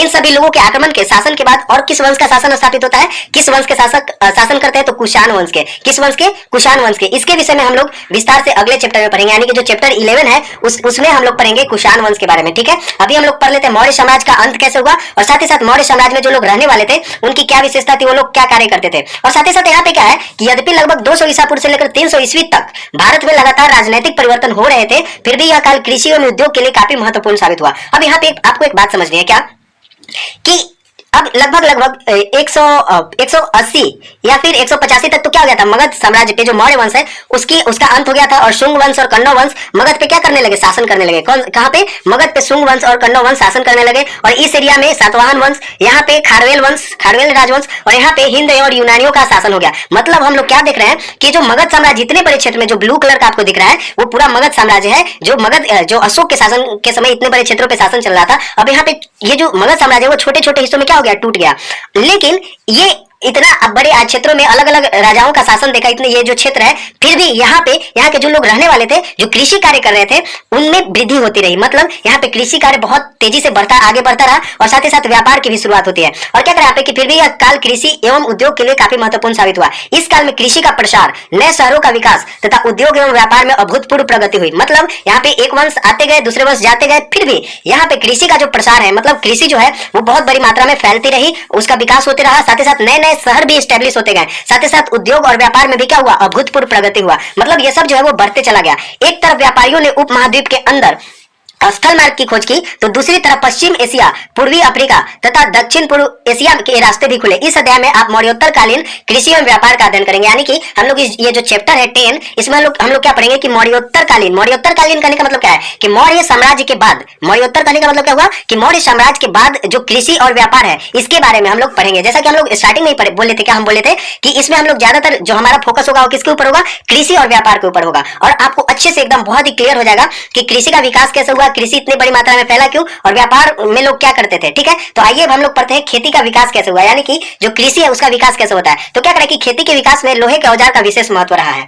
मतलब हम लोग स्टार्टिंग से ही पढ़ते आ रहे हैं क्या कि कृषि के विकास में सबसे ज्यादा अगर कोई धातु का उपयोग होता था तो सबसे महत्वपूर्ण योगदान रहा है, तो कौन से धातु का रहा है, लोहे का रहा है। किस धातु का रहा है, लोहे का। अब वैसे तो आप पढ़ चुके हैं कि खेती का प्रारंभ जो है वो हजारों वर्ष पहले लोगों ने शुरू कर दिया था, लेकिन उत्पादन जो है वो इतना अधिक नहीं था कि उसे लोग बाजार में जाकर बेच सके। हम लोग पढ़े थे कि स्टार्टिंग से ही मतलब नवपाषाण काल आते आते, नवपाषाण काल और साथ ही साथ जो ताम्र पाषाण युग है उसमें तो कृषि का क्या हो गया था, शुरुआत हो गया था। लोग एक जगह झुंड में रह करके और कृषि का आरंभ किए थे और लोग कृषि करना शुरू कर दिए थे। लेकिन उन लोगों की जो कृषि थी ना, वो लोग जो खेती करते थे आदि मानव, वो इतने बड़े मात्रा में नहीं था कि उपयोग से ज्यादा हो जाए और लोग हैं वो एक जगह से ले जाकर के दूसरी जगह बाजार में ले जाकर के बेच सके। लेकिन ये जो 180 से 185 ईसा पूर्व की जो टाइम पीरियड है से लेकर के 300 ईस्वी तक का, यानी कि लगभग कितना हो गया, अगर मोटा मोटी तौर पे करके चले तो 200 ईसा पूर्व, कब से लेकर के 200 ईसा पूर्व से लेकर के 300 ईस्वी तक, यानी कि लगभग 500 वाला जो टाइम पीरियड है, इसमें क्या हुआ, 500 वर्षों का जो टाइम पीरियड है, इसमें क्या हुआ कि कृषि का बहुत बड़ी मात्रा में विकास हुआ और लोग जो है वो इतने बड़ी मात्रा में उत्पादन करने लगे कि अब वो लोग बाजार में ले जाकर के उसको क्या कर सकते थे, बेच सकते थे। मौर्य काल में लोगों द्वारा जो लोहे के औजार बनाए गए उससे खेती का काम तेजी से होने लगा, जैसा कि हम लोग पहले भी पढ़े थे। और साथ ही साथ क्या हुआ कि मौर्योत्तर काल में भी इस विकास का जो क्रम है वो जारी रहा। लोगों ने लोहे के कुल्हाड़ी से जंगल को साफ कर जमीन को खेती के लायक बनाया। मतलब अब कृषि कार्य के लिए अगर भूमि नहीं होता था तो वो लोग क्या कर देते थे, जंगलों को काट करके, और वो लोग किस औजार का उपयोग करते थे, तो कुल्हाड़ी का उपयोग करते थे। किस चीज का उपयोग करते थे, कुल्हाड़ी का। और कुल्हाड़ी किस चीज का बना होता है, लोहे का बना होता था। तो लोहे से बने हुए जो कुल्हाड़ी होते थे उससे जंगलों की सफाई करके जमीन जो है वो खेती लायक बनाते थे। और लोहे के फाल से खेतों की जुताई आसानी से तथा गहराई तक किया जाने लगा। ऐसा नहीं था कि पहले जो है खेती के लिए जंगल को साफ नहीं किया जाता था, लेकिन लोहे की जगह लकड़ी, पत्थर और कांसे के औजार का प्रयोग होता था। और खेती के विकास में लोहे के औजारों के साथ साथ अधिरोपण तकनीक का भी विशेष महत्व था। तो यहाँ पे आपको एक चीज और समझना है। क्या समझना है, अधिरोपण टेक्निक के बारे में। ये अधिरोपण क्या होता है, अधिरोपण। तो अधिरोपण का मतलब होता है कि पहले हम लोग क्या करेंगे, अधिरोपण टेक्निक में क्या होता है कि पहले हम लोग एक छोटे से क्षेत्र पे बहुत बड़ी मात्रा में जो बीज है, यानी कि जो सीड्स है, उसको डाल देते हैं। और ये जब छोटा छोटा हो जाता है तो इसको उखाड़ करके किसी बहुत बड़े क्षेत्र में ले जाकर के अलग अलग करके डाल देते हैं। तो वही जो टेक्निक है वो क्या कहलाता है, अधिरोपण टेक्निक कहलाता है। जैसे हम लोग धान की खेती करने के लिए करते हैं, आप लोग भी देखे होंगे गाँव में क्या होता है कि जो किसान है वो क्या कर देता है, एक छोटे से क्षेत्र पे क्या कर देता है कि धान का जो सीड है उसको कादो करके डाल देता है उसमें। और जब ये उसका बिचरा तैयार हो जाता है, यानी कि वो जो मोड़ी भी जिसको बोलते हैं, तो वो जो तैयार हो जाता है, तो जब बरसात होती है तो क्या कर देता है कि इतने छोटे से क्षेत्र में जो धान का जो बिया है, बीज जो है वो डाला हुआ है, उसको उखाड़ करके बहुत बड़ी मात्रा में बहुत बड़े क्षेत्र में क्या कर देता है, रोप देता है। और इस तरीके से धान का जो फसल है वो तैयार होता है। तो ये जो टेक्निक था वो लोग सीख चुके थे। कौन सा टेक्निक, अधिरोपण टेक्निक। और इससे क्या हुआ कि जैसे धान का बीज पुनः तैयार करके रोपने से उत्पादन में क्या हुआ, कई गुना वृद्धि हुई। ठीक है, इस टेक्निक को जान करके उसके बाद हम लोग इसमें पढ़ते हैं क्या, सिंचाई की व्यवस्था। यानी कि हम लोग जानते हैं कि अगर आप कृषि कर रहे हैं तो उसमें सिंचाई की व्यवस्था अवश्य होनी चाहिए। अगर सिंचाई अच्छे तरीके से फसलों की नहीं होगी तो क्या होगा, फसल अच्छा नहीं होगा। तो यहाँ पे क्या करें कि हमारे यहाँ खेती शुरू से मानसून पर निर्भर है। यानी कि हम लोगों की जो कृषि है वो किस पे निर्भर है, मानसून पे। और आप लोग ये जो भूगोल का जो चैप्टर है उसमें हम लोग पढ़ेंगे मानसून के बारे में भी हम लोगों को पढ़ना है, ठीक है ना। और साथ ही साथ ये भी जानना है कि बारिश क्यों होता है और ये जो वाटर साइकिल है वो क्या होता है, उसके बारे में हम लोग जब भूगोल पढ़ेंगे तो उसमें अच्छे से क्लियर करेंगे, ठीक है। तो यहाँ पे आपको बस इतना याद रखना है कि हम लोग का जो खेती है ना वो किस पे निर्भर करता है, मानसून पे, ठीक है ना। और क्या करें कि अगर वर्षा होती है तो खेती होगी, अन्यथा सूखा का सामना करना पड़ेगा। और ऐसी ही परिस्थितियां होती है। अतः खेती के लिए सूखे से निपटने हेतु प्राचीन काल से ही प्रयास जारी है। मतलब पहले भी सूखा होता था, तो इस चीज से बचने के लिए जो राजा होते थे वो क्या करते थे कि सूखे से निपटने के लिए सिंचाई की व्यवस्था करते थे। उत्तर वैदिक काल में घटी यंत्र के प्रयोग यानी कि रेहट का वर्णन है, जिससे क्या होता है कि पानी को डाला जाता है गड्ढे से निकाल करके। यद्यपि सिंचाई हेतु नहरों, कुओं, तालाबों और कृत्रिम झीलों का उपयोग मौर्य काल से भी होता था, लेकिन उसके बाद के शासकों ने इसमें उत्तरोत्तर विकास किया, जिससे उत्पादन में वृद्धि हुई। मतलब मौर्य काल के जो राजा होते थे वो भी सिंचाई के ऊपर तो ध्यान देते थे, नहर, कुएं और तालाब जो है या फिर कृत्रिम झील जो है वो बनवाते थे। लेकिन बाद वाले जो शासक हुए वो इन चीजों को समझे कि मतलब सिंचाई, अगर फसल का उत्पादन बढ़ाना है तो सिंचाई की व्यवस्था करनी बहुत जरूरी है। अगर हम नहीं करेंगे तो क्या होगा, फसल अच्छा नहीं होगा, इससे क्या होगा, राज्य में सूखा पड़ जाएगा और लोग भूखे मरेंगे। इस चीज के लिए जो शासक होते थे वो सिंचाई के ऊपर बहुत ध्यान देते थे और नहरों और कुओं, तालाबों और साथ ही साथ कृत्रिम झीलों का निर्माण करवाते थे। अब हम लोग पढ़ लेते हैं सुदर्शन झील के बारे में। ये सुदर्शन झील क्या है, सुदर्शन झील जैसा कि आप इस पिक्चर में देख रहे होंगे, एक इसका निर्माण जो है वो कौन करवाया था? चंद्रगुप्त मौर्य ने करवाया था। कौन करवाया था? चंद्रगुप्त मौर्य ने। और यह गुजरात में स्थित है। और ये सुदर्शन झील जो है वो कहाँ पे स्थित है? गुजरात में। अब इस झील का कार्य क्या हुआ था कि इस झील में सिंचाई के लिए नहरें निकाली गई, यानी कि सुदर्शन झील बना करके और वहां से क्या निकाली गई? नहरें। नहरों का काम क्या होता था? पानी को पहुंचाना खेतों तक, और खेत उससे क्या होगा? सिंचाई होगा। लेकिन 400 साल बाद आए भयंकर तूफान से इसके तटबंध जो है वो टूट गए और उसका सारा पानी बह गया। इसकी जानकारी हमें कहां से मिलती है? तो रुद्रदामन नामक एक शासक के अभिलेख, जो कि जूनागढ़ अभिलेख है, हम लोग पढ़े थे ना, अशोक अभिलेख लिखवाता था। ठीक उसी तरीके से और भी जो राजा होते थे वो क्या लिखवाते थे? अभिलेख लिखवाते थे। और उसी में से एक राजा था जिसका नाम था रुद्रदामन। तो रुद्रदामन ने जूनागढ़ एक जगह है वहां के अभिलेख में ये बताया है सुदर्शन झील के बारे में। और ये क्या बताता है कि इसी अभिलेख से यह पता चलता है कि रुद्रदामन ने इसे दोबारा बनवाया था। मतलब 300 साल बाद जब ये सुदर्शन झील का जो तटबंध है टूट गया था, तो उसका निर्माण दोबारा कौन करवाया था? तो रुद्रदामन ने करवाया था। इस झील के तटबंधों को पहले की अपेक्षा 3 गुना अधिक मजबूत बनाया गया। रुद्रदामन अपने अभिलेख में यह भी जानकारी देता है कि इसके मरम्मत कार्य के लिए कोई अतिरिक्त कर या बेगार नहीं लिया गया। मतलब ये जो टूटा था सुदर्शन झील, इसको बनवाने के लिए सारा खर्च कौन किया था? राज खजाने से हुआ था, यानी कि सरकारी खजाने से हुआ था। पुनः यह 300 वर्षों बाद टूट गया, जिसको बनवाने का कार्य बाद के गुप्त वंश शासक स्कंदगुप्त ने करवाया था। यानी कि अगर बात करें सुदर्शन झील की, तो सुदर्शन झील बनवाया कौन था? चंद्रगुप्त मौर्य ने बनवाया था। कौन बनवाया था? चंद्रगुप्त मौर्य। उसके बाद 300 साल बाद ये टूट गया। तो 300 साल बाद टूटने के बाद इसका निर्माण फिर से कौन करवाया? रुद्रदामन ने करवाया। और फिर ये 300 साल और इसको जो 3 गुना मजबूती के साथ बनवाया। लेकिन फिर 300 साल बाद क्या हो गया? टूट गया। उसके बाद गुप्त जो शासक था जिसका क्या नाम था? स्कंदगुप्त, उसने फिर इसको कृषि के खेती के विकास के फायदे, यानी कि जब खेती का विकास होगा तो उससे क्या क्या फायदे हुए उस समय, उसके बारे में हम लोगों को पढ़ना है। ठीक है, तो क्या करें यहाँ पे कि सिंचाई एवं औजारों के प्रयोग से अनाज का उत्पादन बढ़ा। हम लोग जानते हैं कि अगर हम अनाज उत्पादन करना चाहते हैं तो उसके लिए किस चीज की आवश्यकता होती है? तो अगर अच्छी क्वालिटी के औजार हो और साथ ही साथ अच्छी सिंचाई की व्यवस्था। सिंचाई की व्यवस्था का मतलब क्या हुआ? यानी कि जो फसल है उसमें पानी डालना, यानी कि फसल को पानी की आवश्यकता होती है, तो उसी पानी को फसल में पानी का डालना क्या कहलाता है? सिंचाई कहलाता है। तो ये जो सिंचाई की व्यवस्था है, अगर वो अच्छी हो जाए, यानी कि फसलों को अच्छे तरीके से जब भी पानी की आवश्यकता हो तब अगर मिल जाता है, तो फसल क्या होगा? बहुत अच्छा होगा। तो इससे क्या होगा कि अगर सिंचाई की व्यवस्था अच्छी है और अनाज और अगर औजार, जो कृषि करने का औजार है, वो अगर अच्छे क्वालिटी का है, तो उससे क्या होगा? अनाज का उत्पादन बढ़ेगा। तो उससे क्या हुआ कि उस समय अनाज का उत्पादन बढ़ा और लोगों को खेती के कार्य में रोजगार मिला। और जाहिर सी बात है कि जब अनाज का उत्पादन बहुत अधिक मात्रा में होगा, औजार अच्छे मिल जाएंगे, तो लोग क्या है? कृषि करना आरंभ कर देंगे। यानी कि बहुत से लोग कृषि कार्य में जुड़ गए। साथ ही साथ जब बहुत से लोग कृषि कार्य में जुड़ेंगे तो उनको क्या मिलेगा? रोजगार मिलेगा, यानी कि कार्य करने का मौका मिलेगा, अवसर मिलेगा। और इससे अब अगर कृषि का उत्पादन ज्यादा हो रहा है तो उससे बहुत सारे फायदे। पहला कि जो उसमें काम करने वाले लोगों की संख्या बढ़ेगी। साथ ही साथ जब कृषि का उत्पादन अच्छा हो रहा है तो उन लोगों को मजदूरी भी अच्छी मिलेगी। और साथ ही साथ राजाओं द्वारा सिंचाई का प्रबंध किए जाने से उत्पादकता बढ़ने से उन्हें पहले की अपेक्षा अधिक राजस्व प्राप्त होने लगा। यानी कि जैसे जैसे उत्पादन बढ़ा वैसे वैसे राजा को भी अधिक टैक्स कलेक्शन ज्यादा होने लगा। इससे क्या हुआ कि राजा को अधिक धन की प्राप्ति नहीं, यानी कि जैसे जैसे टैक्स राजा को ज्यादा होते गया, उससे राजा और भी अलग अलग तरीके के कार्य किए। जैसे उन्होंने महल बनाना शुरू किया, यानी कि जितना ज्यादा धन होगा उतने ज्यादा महल बनाए। साथ ही साथ सेना रखने एवं किला बनाने के लिए साधन उपलब्ध कराए।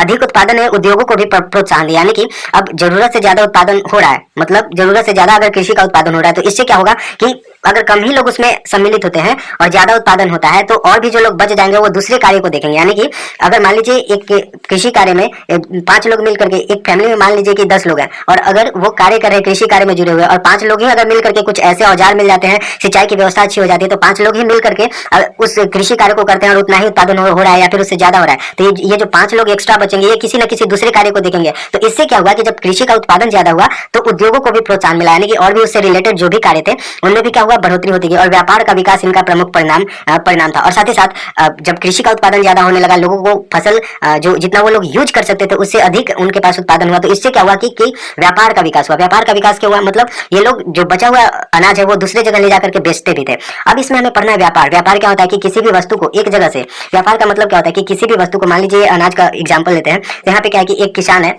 अपना फसल लेकर के कहाँ पे आता है? मंडी में। जरूरत से ज्यादा, यानी कि खाने से ज्यादा जो इसके पास फसल है उसको लेकर के कहाँ पे आता है? मंडी में, और ले जाकर के यहाँ से बेचता है। और यहाँ से जो व्यापारी है वो सामान खरीदता है और दूसरे जगहों पे ले जाकर के क्या करता है? बेचता है। तो ये जो कार्य है यही क्या कहलाता है? व्यापार कहलाता है। और इससे उसको क्या होता है? अर्निंग होता है। तो यहाँ पे हमें क्या पढ़ना है? व्यापार के बारे में, यानी कि मौर्य काल के समय में व्यापारिक स्थिति कैसी थी उसके बारे में हम लोग पढ़ते हैं। तो क्या करें कि इस काल में व्यापार एवं वाणिज्य का विकास बड़े पैमाने पर हुआ। व्यापार की प्रगति के लिए मौर्य काल में ही कई स्थल मार्ग का निर्माण एवं विकास किया गया। अब एक बात और है कि स्थल मार्ग का निर्माण किया गया। स्थल मार्ग का निर्माण क्यों किया गया? जाहिर सी बात है कि अगर मान लीजिए कोई सामान इस जगह पे उत्पादन हो रहा है, ठीक है, पाटलिपुत्रा में उत्पादन हो रहा है और हमें ले जाकर के बेचना है तक्षशिला में, ठीक है, उस समय का जो तक्षशिला वाला जो जगह है, अगर वहां पे हमको ले करके जाना है तो क्या करेंगे, एक साथ एक अच्छा सा रास्ता होगा, तभी तो व्यापारिक जो गतिविधि है वो तेज होगी। तो इसके लिए क्या किया गया कि सड़कों का, स्थल मार्गों का निर्माण किया गया। पाटलिपुत्र से तक्षशिला तथा पाटलिपुत्र से ताम्रलिपि, और बंगाल का जो प्राचीन नाम है वो क्या है, ताम्रलिपि। तो इसको जोड़ने वाली सड़कें स्थलीय व्यापार के महत्वपूर्ण साधन थे, यानी कि स्थल मार्ग से जो व्यापार होता था, तो कौन कौन सी महत्वपूर्ण सड़कें थी, तो पाटलिपुत्र से तक्षशिला और पाटलिपुत्र से ताम्रलिपि, ये दो जो व्यापारिक मार्ग थे वो बहुत ही महत्वपूर्ण थे। और मौर्य काल में दक्षिण भारत में व्यापारिक मार्गों का विकास हुआ। कुछ व्यापारिक मार्ग मध्य एशिया और पश्चिमी एशिया से भी जुड़े हुए थे, यानी कि अभी इस समय, यानी कि ये जो पीरियड था 600 ईसा पूर्व के बाद वाला जो पीरियड था, जिसमें कृषि का विकास हुआ और जो लोहे के औजार उपयोग में आने लगे, इससे कृषि का विकास हुआ। तो इस समय जो व्यापारिक गतिविधि है ना, वो बहुत बड़ी मात्रा में क्या हो गई थी, बढ़ गई थी। और साथ ही साथ सिर्फ भारत में ही नहीं, मध्य एशिया और पश्चिमी एशिया से भी भारत का कनेक्शन हुआ, और वहां से भी क्या है, व्यापारिक गतिविधि बढ़ी। उत्तर पश्चिमी एवं भारत में हिंदुस्तानी, शक, कुषाण आदि शासकों के राज्य स्थापित होने से उपमहाद्वीप का क्या हुआ कि पश्चिमी एवं मध्य एशिया से घनिष्ठ संबंध स्थापित हुआ। जैसा कि हम लोग नेक्स्ट जो चैप्टर उसमें हम लोग पढ़ेंगे कि जो शक वंश है, कुषाण वंश है, इन वंशों का मौर्य साम्राज्य के पतन के बाद कैसे स्थापना होती है, कौन कौन से इसके महत्वपूर्ण शासक थे, उनके बारे में हम लोग नेक्स्ट चैप्टर में पढ़ेंगे। तो इसमें हम लोगों का जो ध्यान है वो सिर्फ और सिर्फ जो व्यापारिक और कृषि से रिलेटेड जो गतिविधियां विकसित हुई हैं उनके बारे में हम लोगों को पढ़ना है। तो क्या करें कि मध्य एशिया से भारत होते हुए एक व्यापारिक मार्ग गुजरता था, जो चीन को रोमन साम्राज्य के पश्चिमी प्रांतों से जोड़ता था। यह रेशम मार्ग था, क्योंकि चीन से होने वाला रेशम का व्यापार इसी मार्ग से होता था। तो हम लोग इस पिक्चर में देख सकते हैं यहाँ से कि ये जो भारत का ये वाला हिस्सा है, यहाँ से आप देख सकते हैं कि जो भारत का ये वाला हिस्सा है, ये चीन से पश्चिमी रोमन वाला जो पार्ट है वहां से जुड़ा हुआ था। तो ये जो रास्ता है, ये जो मार्ग है, इसी को क्या बोलते हैं, रेशम मार्ग बोलते हैं। क्यों? क्योंकि यहाँ से रेशम का उत्पादन सबसे अधिक मात्रा में कहाँ पे होता था, चाइना में, और चाइना का रेशम बहुत फेमस था, और इसी मार्ग से रेशम का व्यापार होता था, जो कि रोमन तक जाता था, ठीक है ना, रोमन साम्राज्य तक जाता था। इसलिए इस मार्ग को किस नाम से जाना जाता है, रेशम मार्ग के नाम से जाना जाता है। तो यहाँ पे आप मैथ में समझ सकते हैं कि यह है रेशम मार्ग, ठीक है। आगे अब क्या करा है कि यह रेशम मार्ग था, क्योंकि चीन से होने वाला रेशम का व्यापार प्रायः इसी मार्ग से होता था, और रोमन साम्राज्य से होने वाले व्यापार का एक बड़ा भाग इन्हीं क्षेत्रों से जुड़ा था। रोम भारत में निर्मित विलासिता की सामग्री, और रोम से भी भारत का व्यापार रोम से भी होता था। तो भारत से कौन कौन सी ऐसी वस्तुएं थी जो रोम में ले जाए, यहाँ के भारत के जो व्यापारी थे वो रोम में ले जाकर के बेचते थे। तो कौन कौन सी ऐसी वस्तुएं थी, तो रेशम था, मसाला, मोती, हाथी दांत से बने आभूषण आदि का एक बहुत बड़ा ग्राहक था। कौन? रोम। यानी कि रोम में इन सारी वस्तुओं की बहुत बड़ी डिमांड थी, भारत की वस्तुओं का। अब हमें पढ़ना है संगमकालीन व्यापार के बारे में। अब ये संगमकालीन व्यापार क्या है, तो संगम काल क्या है, तो संगम काल दक्षिण भारत के बारे में जानकारियां देता है। तो वो क्या है कि दक्षिण भारत में दूसरी शताब्दी ईसा पूर्व से लेकर के, यानी कि 200 BCE से, यानी कि 200 ईसा पूर्व से, यानी कि 200 ईसा पूर्व से लेकर के तीसरी शताब्दी तक का जो काल है उसको संगम काल के नाम से जाना जाता है। यानी कि दक्षिण भारत में, खास करके किस भारत में, कौन से एरिया में, भारत के किस भाग में, तो दक्षिणी भाग वाला जो क्षेत्र है उसके बारे में हमें जानकारियां कहाँ से मिलती है, तो संगम कालीन जो लिटरेचर है, संगम काल जो है, अगर उसका अध्ययन करते हैं तो हमें दक्षिण भारत के बारे में पता चलता है। और वो पीरियड कब से कब तक का है, तो 200 ईसा पूर्व से लेकर के, कब से, 200 ईसा पूर्व से लेकर के 300 ईस्वी वाला जो पीरियड है वो क्या कहलाता है, संगम काल कहलाता है, और वो भी दक्षिण भारत के बारे में जानकारी देता है। अब क्या करें कि दक्षिण भारत में दूसरी शताब्दी ईसा पूर्व से लेकर के तीसरी शताब्दी तक का जो काल है उसको संगम काल के नाम से जानते हैं। और इस दौरान दक्षिण भारत में व्यापक व्यापार वाणिज्य के प्रमाण मिलते हैं। यानी कि जब हम संगम काल का अध्ययन करते हैं तो उस समय हमें क्या पता चलता है कि दक्षिण भारत में भी व्यापक स्तर पर क्या होता था, व्यापार और वाणिज्य जो प्रक्रिया है उसके हमें प्रमाण मिलते हैं। यानी कि उस समय भी व्यापारिक गतिविधि था, कहाँ पे, दक्षिण भारत में। संगम साहित्य के अनुसार यहाँ की भूमि काफी उर्वर थी। यानी कि संगम साहित्य का जब हम अध्ययन करते हैं तो उसमें यह पता चलता है कि दक्षिण भारत की भी जो जितने भी भूमि है वो सब क्या थे, उर्वर थे। उर्वर करने का मतलब क्या होता है, उपजाऊ, यानी कि जिसपे फसल का उत्पादन बहुत अच्छा हो उस भूमि को क्या बोलते हैं, उर्वर भूमि बोलते हैं, या फिर उपजाऊ भूमि बोलते हैं। अब यहाँ पे क्या है कि पर्याप्त मात्रा में अनाज, फल फूल, मसाले, मांस एवं मछली यहाँ के लोगों के लिए क्या था, उपलब्ध थे। कृषि से प्राप्त राजस्व आय का प्रमुख स्रोत था, लेकिन आंतरिक एवं विदेशी व्यापार संगम काल की समृद्धि का मुख्य कारण थे। यानी कि संगम काल के भी, यानी कि दक्षिण भारत के भी जो लोग थे वो क्या है कि विदेशों से, यानी कि आंतरिक साथ ही साथ विदेशी व्यापार यहाँ पे बहुत बड़ी मात्रा में होता था, और इससे क्या है, ये लोग समृद्ध थे। कई बंदरगाह वाले शहर व्यापार के केंद्र थे। यानी कि संगम काल में भी जो दक्षिण भारत के क्षेत्र हैं वो कई ऐसे बंदरगाह वाले शहर थे। बंदरगाह करने का मतलब क्या होता है, यानी कि समुद्र के किनारे वाला वैसा क्षेत्र जहां से स्थल और जो जल है दोनों आकर के मिलते हैं, और जहां से सामान को क्या है, मतलब सामान जहां से जो शिप है उस पर लोड या अनलोड किया जाता है, वो जो क्षेत्र है, वो जो जगह है, वो क्या कहलाता है, बंदरगाह कहलाता है। तो क्या करें कि कई बंदरगाह वाले शहर थे, यानी कि कई ऐसे शहर थे जहां से व्यापारिक गतिविधि हुआ करती थी। अब क्या करें यहाँ पे कि जिनमें पुहार भी एक था, और एक वैसा ही शहर कौन था, पुहार।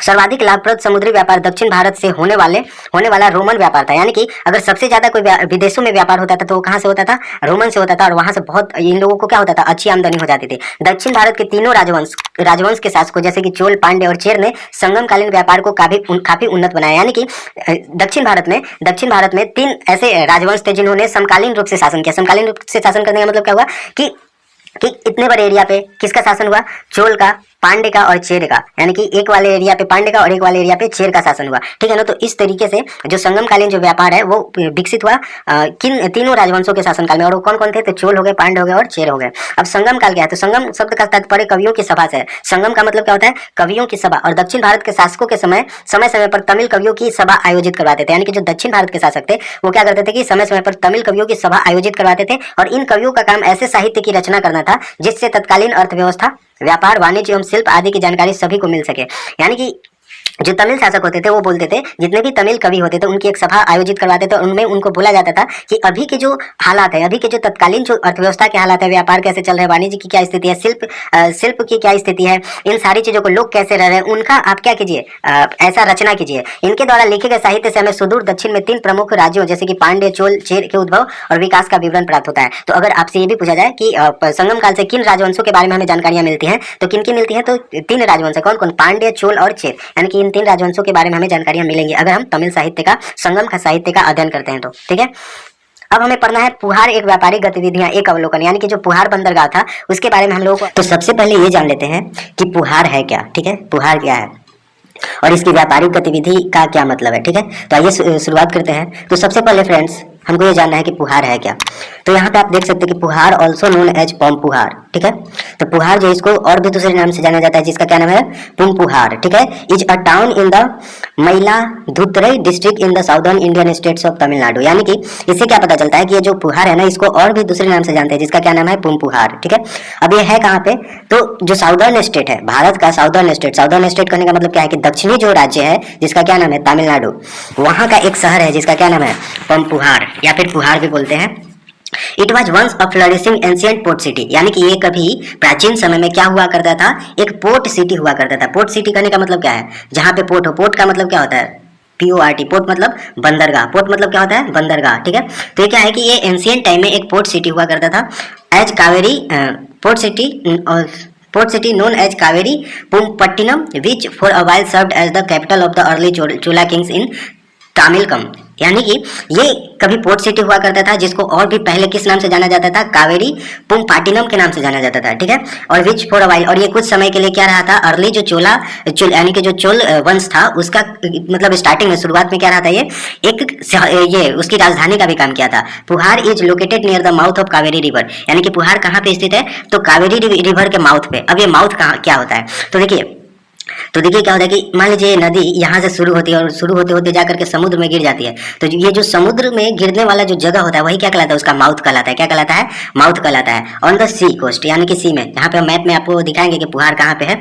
It is mentioned in the Periplus of the Erythraean Sea, यानी कि एक एंशिएंट बुक है, यानी कि एक प्राचीन बुक है, उस समय लिखा गया था।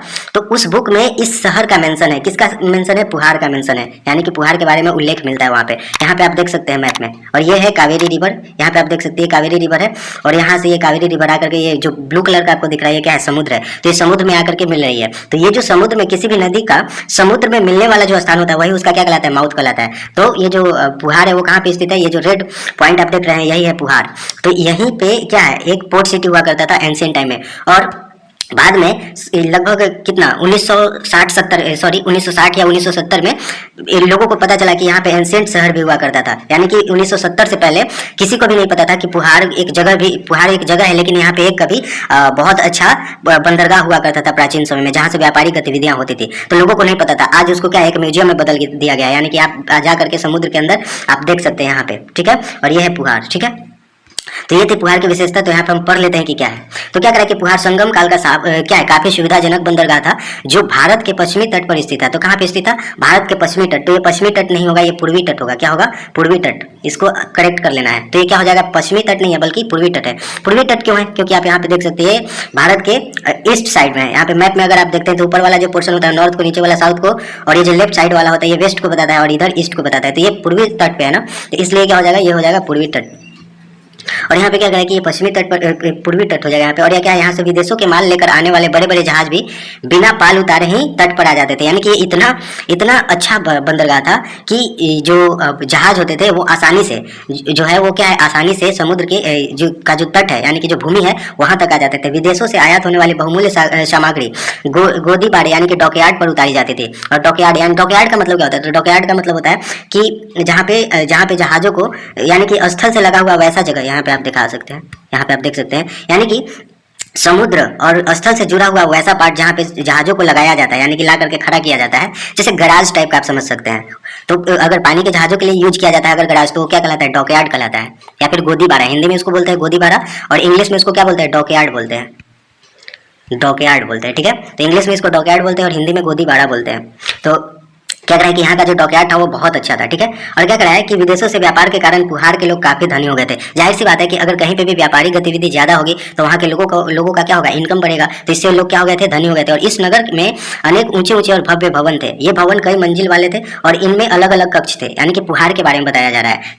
और प्रत्येक भवन में गलियारे, बरामदे तथा अनेक कमरे होते थे। पुहार की जब अध्ययन किया गया तो ये पता चला, इस भवन में ऊपर तो धनी व्यापारियों का परिवार रहता था और नीचे की मंजिल का जो उपयोग होता था वो व्यापार के लिए होता था। अभी भी आप देख सकते हैं कि बाजार में अगर जाइएगा तो जो भी व्यापारी होता है वो नीचे अपना गोडाउन बनाए हुए रहता है और ऊपर परिवार के साथ रहता है। आज भी वैसा देखने को मिलता है। तो यही जो प्रक्रिया है वो उस समय भी था। समुद्र तट पर स्थित व्यापारी जहाज पर ध्वज लहराते थे। इनके साथ साथ विभिन्न रंगों के झंडे भी होते थे। यानी कि जो पुहार में व्यापार करने जो जहाज से लोग आते थे तो जहाजों के ऊपर क्या लगा हुआ होता था, झंडे लगे हुए होते थे अलग अलग रंगों के। जहाजों पर लदे विशिष्ट प्रकार के माल तथा फैशन प्रस्तुत के लिए उपयोगी सामान का एक प्रकार से विज्ञापन कर देते हैं। यानी कि हम लोग देखते हैं ना कि गाड़ी पे कोई भी विज्ञापन वाला लगा देता है, और जैसे कोई भी हम लोग देखते हैं कि क्या है, पोस्टर चिपका देता है गाड़ी के ऊपर। ठीक उसी तरीके से ये लोग भी अलग अलग सामानों का प्रचार करने के लिए क्या करते थे, पोस्टर लगाए हुए रहते थे झंडे पे। और क्या करा कि संगम कालीन भारत के तटीय शहरों तोंडी, मुजरिस, पुहार, अरिकमेडु में यवन व्यापारी काफी संख्या में रहते थे। अब ये यवन को ग्रीक भी बोलते हैं, क्या बोलते हैं, ग्रीक्स को क्या बोलते हैं, यवन भी बोलते हैं। आपको पढ़ने को मिलेगा। नेक्स्ट चैप्टर जो है वो इन्हीं लोगों के बारे में है। ठीक है, तो यहाँ पे ये जो भारत के जो संगमकालीन तटीय शहर थे, जैसे कौन कौन से तटीय शहर थे, जैसे तोंडी हो गया, मुजरिस हो गया, पुहार हो गया, अरिकमेडु हो गया। यहाँ पे जो यवन यानी कि जो ग्रीक ट्रेडर्स होते थे वो रहते थे। ये लोग बोतल में शराब, विभिन्न प्रकार के दीपक एवं सोना लाते थे। तो ये लोग लेकर के क्या आते थे, ये जो यवन व्यापारी होते थे क्या लेकर के आते थे भारत में, तो भारत में आते थे ये बोतल में विभिन्न तरीके के शराब लेकर के आते थे और विभिन्न प्रकार के दीपक एवं सोना लाते थे। इसके बदले ये लोग काली मिर्च तो ये लेकर के क्या जाते थे, तो ये जो यवन व्यापारी होते थे वो क्या लेकर के जाते थे भारत से, तो लेकर के जाते थे काली मिर्च, अन्य मसाले तथा समुद्र एवं पर्वत के प्राप्त दुर्लभ वस्तुओं का यहाँ से ले जाते थे। यहाँ हुई खुदाई में रोमन सुराहियों के टुकड़े, और यहाँ पे जब खुदाई हुई यानी कि पुहार में जब खुदाई किया गया, यहाँ पे आप देख सकते हैं, यहाँ पे आप देख सकते हैं कि जब इसकी खुदाई की गई समुद्र के अंदर जाकर के देखा गया तो यहाँ से क्या मिला है, तो यहाँ से मिला है जब खुदाई की गई तो रोमन सुराहियों के टुकड़े, यानी कि जो वैसे सुराही जो रोमन साम्राज्य में बनाए जाते थे उन सुराहियों के यहाँ पे टुकड़े मिले हैं। साथ ही साथ रोमन ताम्र सिक्के एवं ग्रेफाइट के चिन्हों वाले काले एवं लाल मिट्टी के बर्तन मिले हैं, जिनसे हमें भारत का रोम के साथ व्यापार की जानकारी मिलती है। यानी कि जो सामान रोम में जब खुदाई की गई तो वो वस्तु मिली और साथ ही साथ भारत में मिली। तो ऐसा अनुमान लगाया जाता है कि भारत का जो ये जो पुहार वाला जो शहर है यहाँ से रोम के साथ क्या था, व्यापारिक गतिविधि चलती थी। भारत द्वारा निर्यात किए गए सामान के बदले बड़ी मात्रा में सोने एवं चांदी के सिक्के भी यहाँ आते थे। यानी कि वहां से सोने और चांदी के सिक्के कहाँ पे आते थे, भारत में, और यहाँ से काली मिर्च और ये अन्य मसाले लेकर के लोग जाते थे। तो इस तरीके से इसीलिए भारत में क्या हो गया था, बहुत बड़ी मात्रा में सोना यहाँ पे इकट्ठा हो गया था। ये लोग व्यापार करते थे तो उधर से क्या आता था, सोना चांदी ये सब कुछ भी आता था। और इधर से सारे जितने भी मसाले की चीजें हैं और भी जो बहुमूल्य वस्तु हैं जैसे कि आभूषण हो गया या फिर हाथी दांत से बने हुए सामान हो गए, कपड़े हो गए, ये सब कुछ यहाँ से निर्यात किया जाता था और वहाँ से सोने चांदी आते थे। इसीलिए भारत को सोने की चिड़िया भी कहा जाता था। क्यों? क्योंकि यहाँ पे व्यापार में ज्यादातर क्या प्राप्त होता था, सोना प्राप्त होता था। और विनिमय के साधन, अब बात आती है कि ये लोग जब व्यापार करेंगे तो विनिमय करने का मतलब क्या होता है, लेन देन। विनिमय का मतलब क्या होता है, लेन देन। मान लीजिए ये एक व्यक्ति है और ये दूसरा व्यक्ति है, ठीक है।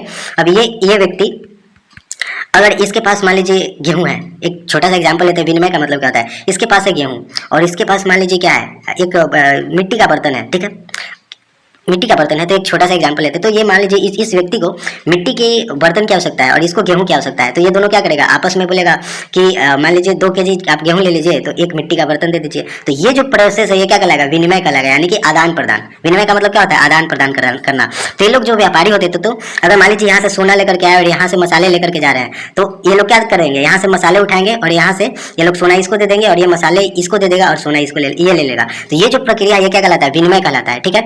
तो ये तभी पॉसिबल है जब दोनों व्यक्ति राजी हो, यानी कि ये भी सोना लेने के लिए राजी हो और ये मसाले लेने के लिए राजी हो। अगर इसको किसी और वस्तु की आवश्यकता होगी और इसको किसी और वस्तु की आवश्यकता होगी तो क्या इस तरीके से व्यापार होगा? नहीं होगा।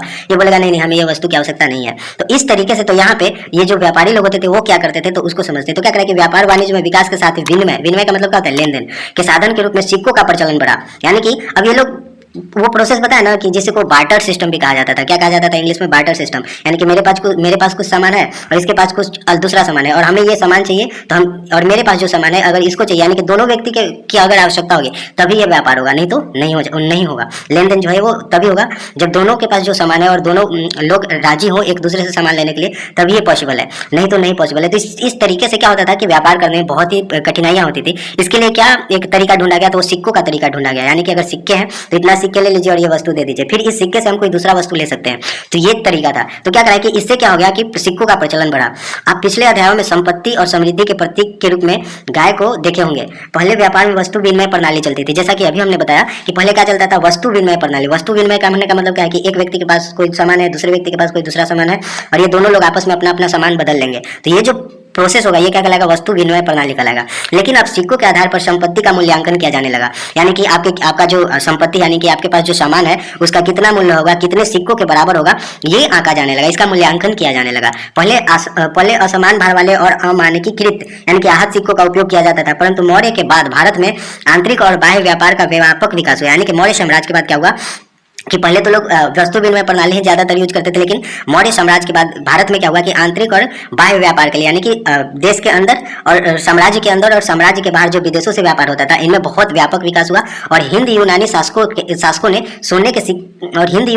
ने सोने के सिक्कों को भारत में पहली बार जारी किया। तो ये भी आपको याद रखना है कि भारत में पहली बार सोने के सिक्के कौन चलाए थे? तो हिंद और यूनानी शासकों ने चलाया था। और आहत सिक्के क्या होते थे, इसको थोड़ा जान लेते हैं। तो आहत सिक्के का मतलब क्या है कि चांदी या सोने के सिक्के पर राजकीय चिन्हों को आहत कर बनाए जाने के कारण इन्हें आहत सिक्के कहा जाता है। आहत करने का मतलब क्या है कि इस पे ये दबा करके, यानी कि अगर मान लीजिए कोई मुहर टाइप का है और वो जो सिक्का ढाला जा रहा है तो उसके ऊपर दबा देंगे तो वो क्या कहलाएगा? आहत सिक्का कहलाता है। कुषाण शासकों के समय सोने और चांदी के जो सिक्के जारी किए गए थे उनका प्रचलन व्यापारिक कार्यों तक ही सीमित था। यानी कि जो कुषाण शासक थे, जिनके बारे में हम लोग नेक्स्ट चैप्टर में पढ़ेंगे, अगले चैप्टर में पढ़ेंगे, उसमें तो ये जो कुषाण शासक थे इनके द्वारा जो सोने और चांदी के सिक्के जारी किए गए थे उनका प्रचलन व्यापारिक कार्यों तक सीमित ही था, यानी कि ये जो सिक्के थे वो किस चीज में यूज किए जाते थे? व्यापारिक गतिविधियों में यूज किए जाते थे।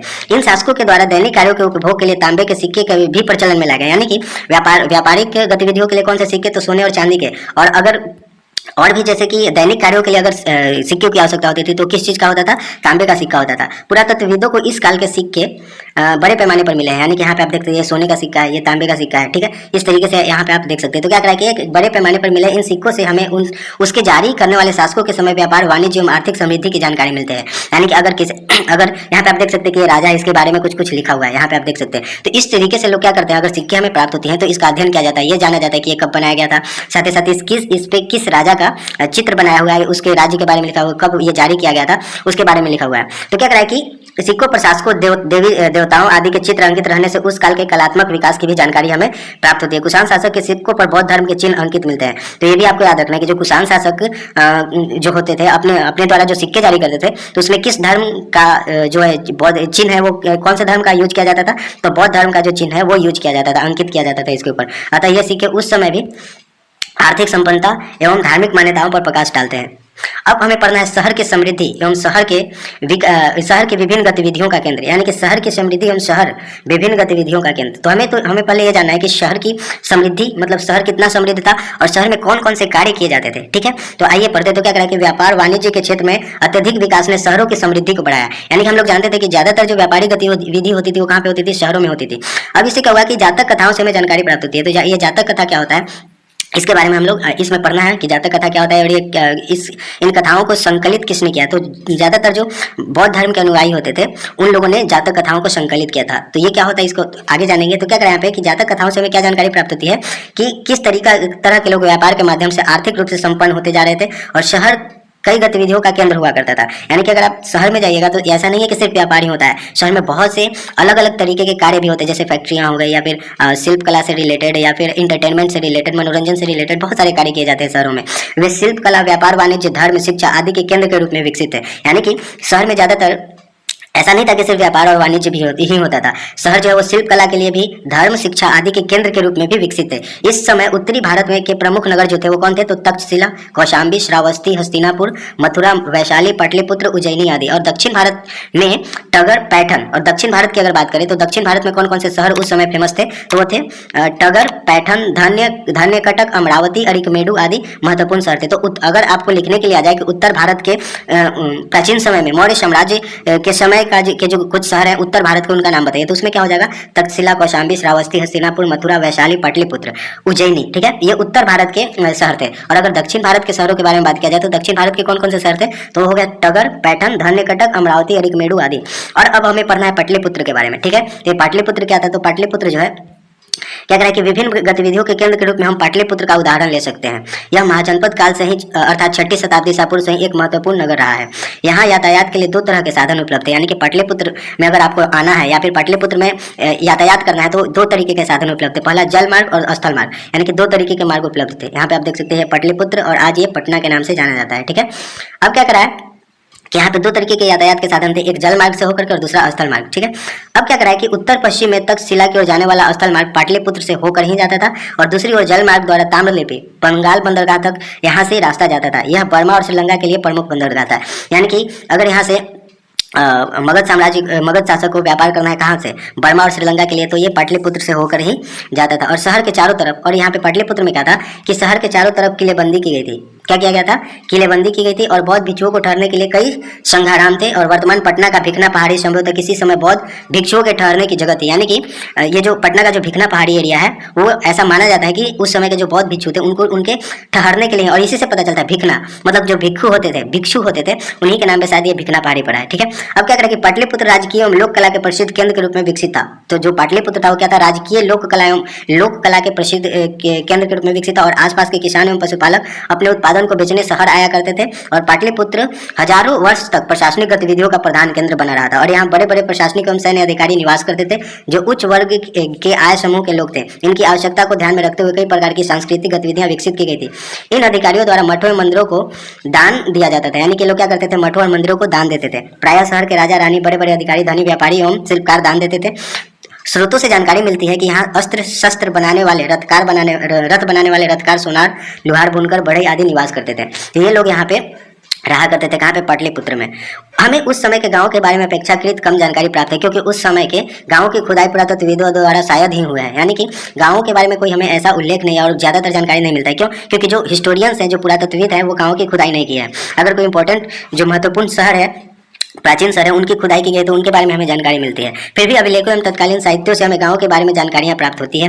मौर्योत्तर काल यानी कि मौर्य काल के बाद वाला जो समय है उसमें सभी गांव एक समान नहीं थे। उन पर कहीं परिस्थिति एवं जलवायु का असर था तो कहीं सांस्कृतिक भिन्नता थी। पहाड़ी एवं मध्य वन्य प्रदेश के गाँव दूर दूर बसे थे एवं उनकी जनसंख्या विरल थी। यानी कि उस समय के जो गाँव थे वो उनमें क्या है, एक समानता नहीं थी कि जितने भी गांव हैं वो सभी एक तरीके के नहीं थे, अलग अलग तरीके के थे। ठीक है, और क्या करा है कि जबकि गंगा घाटी के गांव घनी आबादी के से युक्त थे और उत्तर भारत एवं दक्षिण भारत के गांव की प्रशासनिक संरचना, स्थानीय प्रशासन थोड़ी भिन्न थी। यानी कि जिस तरीके से गाँव में उत्तर भारत में यानी कि उत्तरी भारत में के गाँव में जिस तरीके से लोगों के ऊपर शासन किया जाता था, यानी कि यहाँ की जो प्रशासनिक व्यवस्था थी वो डिफरेंट थी दक्षिण भारत के गाँव से। ठीक है, अब क्या आइए देखें गाँव का सामाजिक एवं प्रशासनिक स्तर कैसा था। तो गाँव के बारे में थोड़ा सा जान लेते हैं। तो क्या करा कि गाँव में सबसे प्रभावशाली व्यक्ति गाँव का मुखिया होता था, जिसे ग्राम भोजक भी कहा जाता था। यानी कि प्राचीन समय में जो गांव का मुखिया होता था, गांव का जो हेड होता था, उसको किस नाम से जाना जाता था? ग्राम भोजक के नाम से। और यह पद वंशानुगत होता था, यानी कि अगर कोई भी व्यक्ति अगर गांव का ग्राम भोजक है तो आने वाला उसका जो बेटा होगा वो भी ग्राम भोजक ही बनेगा। तो ये जो प्रक्रिया है वो क्या कहलाता है? वंशानुगत कहलाता है, यानी कि वंश के अनुसार। अब उसके बाद जो अगला ग्राम भोजक बनेगा वो उसी का बेटा बनेगा, दूसरा कोई नहीं बनेगा। तो ये जो प्रक्रिया वो क्या कहलाता है? वंशानुगत कहलाता है।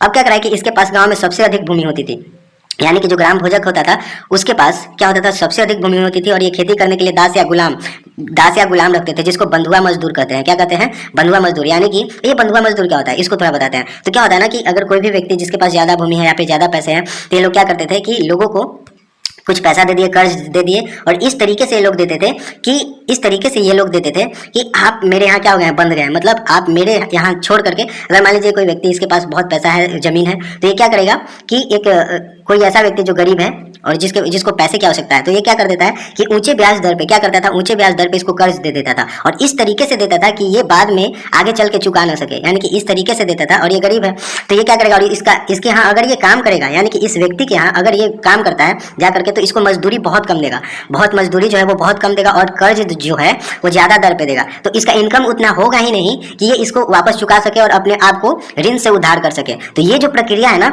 और इसमें ये टर्म्स एंड कंडीशन क्या डालता था कि तुम मेरे सिवा और किसी के यहाँ काम नहीं करोगे। तो ये जो प्रक्रिया है वो क्या कहलाता है, बंधुआ मजदूरी कहलाता है, ठीक है ना। तो ये जो ग्राम भोजक होता था वो क्या रखता था, खेती करवाने के लिए गुलाम या फिर मजदूर रखते थे। ये राजा के लिए भी कर वसूलते थे तथा न्यायाधीश एवं पुलिस का भी काम करते थे गाँव में। छोटे स्तर पर अगर देखें तो छोटे स्तर के जो किसान होते थे जिनके पास अपनी भूमि होती थी उसे गृहपति कहा जाता था। क्या कहा जाता था, गृहपति। और गांव में कुछ ऐसे लोग भी थे जिसके पास अपनी जमीन नहीं होती थी और वे दूसरों की जमीन पर मजदूरी करते थे। इस तरह के लोगों में दास, कर्मकार, शिल्पकार आदि शामिल थे। दक्षिण भारत के बड़े किसानों को वेल्लाल कहा जाता था, यानी कि अगर उत्तर भारत के गाँव का जो जिसके पास ज्यादा भूमि होती थी उसको ग्राम भोजक कहा जाता था और दक्षिण भारत के जो बड़े किसान होते थे उसको क्या बोला जाता था, वेल्लाल। और छोटे किसान उनवार कहलाते थे। और जो छोटे किसान होते थे दक्षिण भारत के उनको किस नाम से जानते थे, उनवार के नाम से। और भूमिहीन मजदूर एवं दासों को कड़ैसियार और या फिर अधिमई कहा जाता था। अधिकांश गांव जो बड़े बड़े होते थे उनमें लोहार, कुम्हार, बढ़ई और बुनकर जैसे शिल्पकार भी होते थे। और मौर्योत्तरकालीन भारत के भिन्न भिन्न क्षेत्रों में कई तरह की वस्तुओं का उत्पादन किया जाता था और कश्मीर, कौशल, विदर्भ और कलिंग हीरो के लिए विख्यात था। यानी कि अगर प्राचीन समय में अगर बात करें तो कौन कौन से ऐसे जो शहर थे वो किन किन चीजों के लिए विख्यात थे, तो कश्मीर, कौशल, विदर्भ और कलिंग जो है वो किस चीज के लिए फेमस था, हीरो के लिए। मगध वृक्ष के रेशों, मगध जो है वो वृक्ष के रेशों से बने वस्त्रों के लिए और बंगाल मलमल के रेशों से बने वस्त्रों के लिए प्रसिद्ध था। और कपड़ों के उत्पादन के लिए उत्तर में काशी एवं दक्षिण में मदुरै प्रमुख केंद्र थे। यानी कि अगर कपड़ों के बारे में बात करें तो उत्तर भारत में कौन फेमस था, काशी। आज भी बनारस की साड़ी जो है वो बहुत फेमस है। और अगर दक्षिण भारत की बात करें तो मदुरै जो था वो एक प्रमुख केंद्र था और यहाँ महिलाएं भी काम करती थी और विशेषकर सूत काटने का काम महिलाएं ही करती थी। इस काल में व्यापारी एवं शिल्पकार संगठित रूप से काम करने लगे थे और इनके अपने अपने संघ होते थे जिन्हें श्रेणी कहा जाता था। यानी कि जो भी शिल्पकार या फिर जो व्यापारी होते थे वो एक ग्रुप में काम करते थे और उस ग्रुप को किस नाम से जानते थे, श्रेणी के नाम से जानते थे। और श्रेणियों के द्वारा शिल्पकारों को प्रशिक्षण देने, कच्चा माल उपलब्ध कराने एवं तैयार माल का वितरण कराने का कार्य किया जाता था। और श्रेणियां बैंक का भी काम करती थी। यानी कि ये जो ग्रुप बन गया है इसके पास कुछ फंड इकट्ठे होते थे, फंड लोग मिल करके जमा करते थे और किसी को भी अगर पैसे की आवश्यकता होती थी तो ये जो श्रेणी है वो क्या करता था, इन लोगों को धन भी इकट्ठा करवाता था। यानी कि एक तरीके से बोले तो बैंक का काम करता था। और जमा धन का निवेश लाभ के लिए किया जाता था और लाभांश का कुछ हिस्सा पैसा जमा करने वाले व्यक्ति को दिया जाता था। इसका कुछ हिस्सा धार्मिक संस्थाओं के विकास के रूप में भी दिया जाता था। और इस तरह हम देखते हैं कि मौर्योत्तरकालीन भारत में राजनीतिक अस्थिरता के बावजूद भी कृषि एवं व्यापार में इतनी अधिक प्रगति हुई कि भारत यहाँ उत्पादित वस्तुओं एवं प्राप्त खनिजों को विदेशों में निर्यात करने वाला देश बन गया था। इसी क्रम में जो भारतीय धर्म एवं संस्कृति का विदेशी धर्म एवं संस्कृति के साथ समन्वय स्थापित हुआ और परिणाम स्वरूप सुदूर पूर्व के देशों के कला एवं साहित्य भी इससे प्रभावित हुए। यानी कि जब ये लोग एक जगह से दूसरे जगह जाते थे व्यापार करने के लिए तो अपना धर्म, यानी कि इन लोगों का जो धर्म था और जो सांस्कृतिक स्थिति थी वो जिस जगह पे जाते थे वहाँ के धर्म और वहाँ की संस्कृति की स्थिति से ये लोग क्या होते थे, प्रभावित होते थे और वहाँ के भी लोग यहाँ पे आते थे। तो इस तरीके से हम लोग देख सकते हैं कि परिणाम स्वरूप जो सुदूर पूर्व के देशों से जो कला और साहित्य है वो भारत के जो कला और साहित्य है वो प्रभावित हुए। इसमें हम लोग फ्रेंड्स किसके बारे में पढ़ेंगे, जातक कथा के बारे में पढ़ेंगे। और जातक कथा में हमें पढ़ना है एक निर्धन की चतुराई के बारे में। और ये निर्धन की चतुराई क्या थी, क्या उसने चतुराई किया, इसके बारे में हम लोग पढ़ते हैं। तो क्या है कि जातक कथाएं आम लोगों में प्रचलित है, यानी कि जो किस्से कहानियां जो सुनाई जाती हैं उसी को क्या बोलते हैं, जातक कथा, ठीक है ना। तो क्या करें कि जिसका संकलन कौन किया था, बौद्ध भिक्षुओं ने किया था। और यह कथा में यह बताया गया है कि कैसे एक निर्धन व्यक्ति अपनी चतुराई और व्यापार के माध्यम से धनी बन जाता है, ठीक है। अब एक क्या है कि एक शहर में एक गरीब व्यक्ति था। एक शहर था जिसमें क्या था, एक गरीब व्यक्ति रहता था और उसके पास खाने के लिए पैसा नहीं था। उसने एक मरा हुआ चूहा देखा। उसने क्या देखा कि एक मरा हुआ चूहा है। उस चूहे को उठाकर उसने एक दुकान के मालिक को एक सिक्के में उसकी बिल्ली के लिए बेच दिया। यानी कि एक निर्धन व्यक्ति था जिसको खाने के लिए कुछ नहीं था, तो उसने क्या देखा कि एक मरा हुआ चूहा है।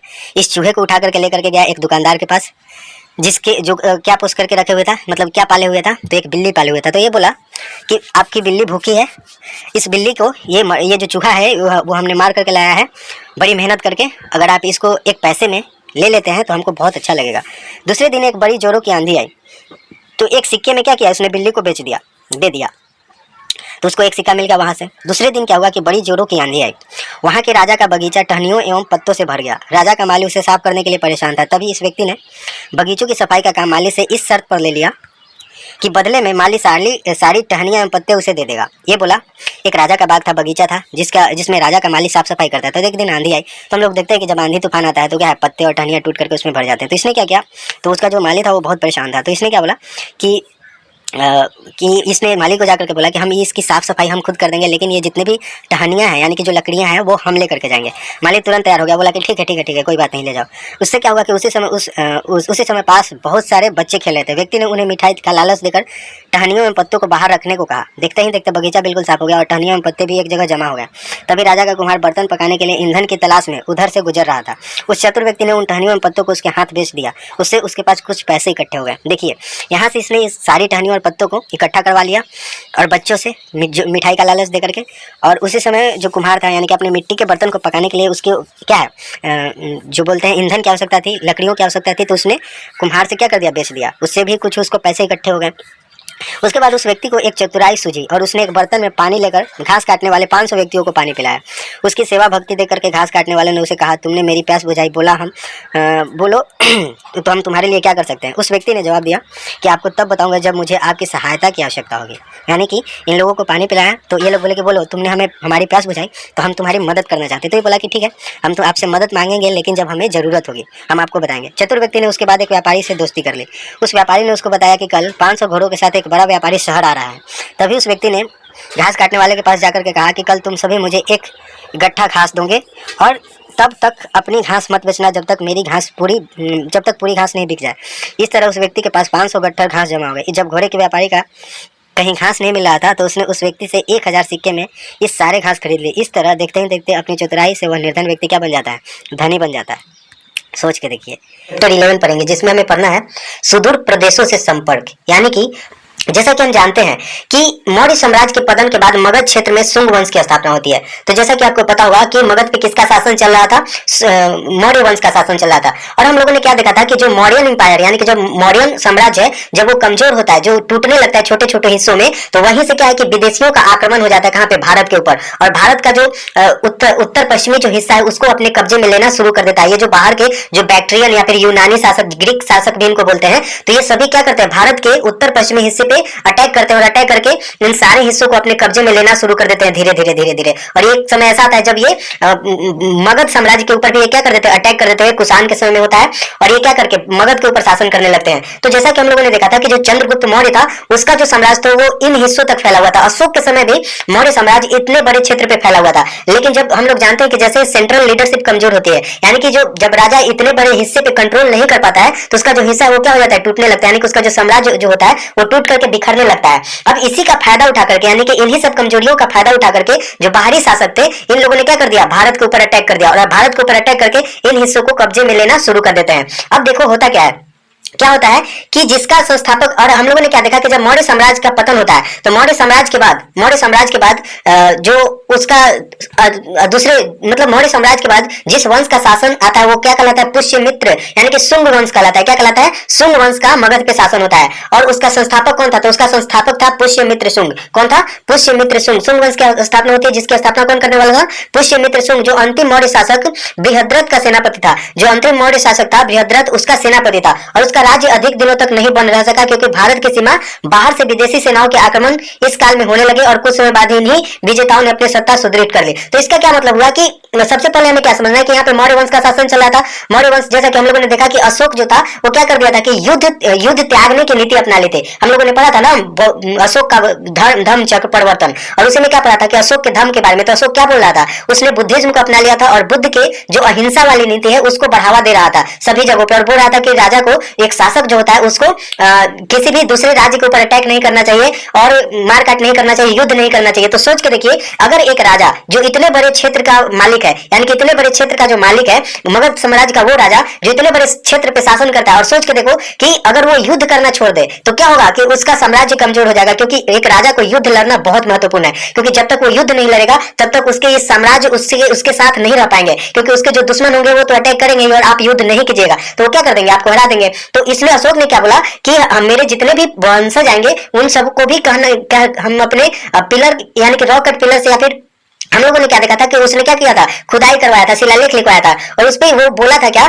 कि हमारे पूर्वज जो भी आएंगे वो भी युद्ध न करे, ऐसी हम उनको शिक्षा देते हैं, यानी कि बुद्ध धर्म को अपना ले और हिंसा की नीति पे चले। तब क्या होगा कि जब राजा हिंसा की नीति पे चलने लगता है तो उसका साम्राज्य टूट जाता है। अब यही कारण हुआ कि मौर्य साम्राज्य के जितने भी शासक हुए वो विफल हो गए, और इसके बाद क्या होता है कि यहाँ पे शुंग वंश का शासन स्थापित होता है, यानी कि जो मौर्य वंश का अंतिम शासक था बृहद्रथ, उसका सेनापति था कौन, शुंग, और उसको हटा करके गद्दी पे कौन बनता है, पुष्यमित्र शुंग शासक बनता है मगध का, और उसी से वहीं से शुंग वंश का शासन चलना प्रारंभ हो जाता है मगध से। लेकिन इसका जो शासन है वो लंबे समय तक नहीं बना रहता है, क्यों? क्योंकि यहाँ से इस हिस्से से यानी कि सेंट्रल एशिया से और यूनान और ग्रीक वाले क्षेत्र से जो विदेशी शासक है वो अटैक करना भारत के ऊपर शुरू कर देते हैं, और अटैक करके शुंग वंश को यानी कि पुष्यमित्र शुंग को भी क्या कर देते हैं, ये हटा देते हैं, और इसका जो सत्ता है यानी कि मगध का जो सत्ता है ये बाहरी जो शासक है वो आकर के हथिया लेते हैं, यानी कि ये परिवर्तन होता है। अब इसी को थोड़ा डिटेल से जान लेते हैं। तो क्या है कि जब यहाँ पे तो आक्रमण कर इस काल में होने वाले कुछ समय बाद इन्हीं विदेशी विजेताओं ने अपनी सत्ता सुदृढ़ कर ली,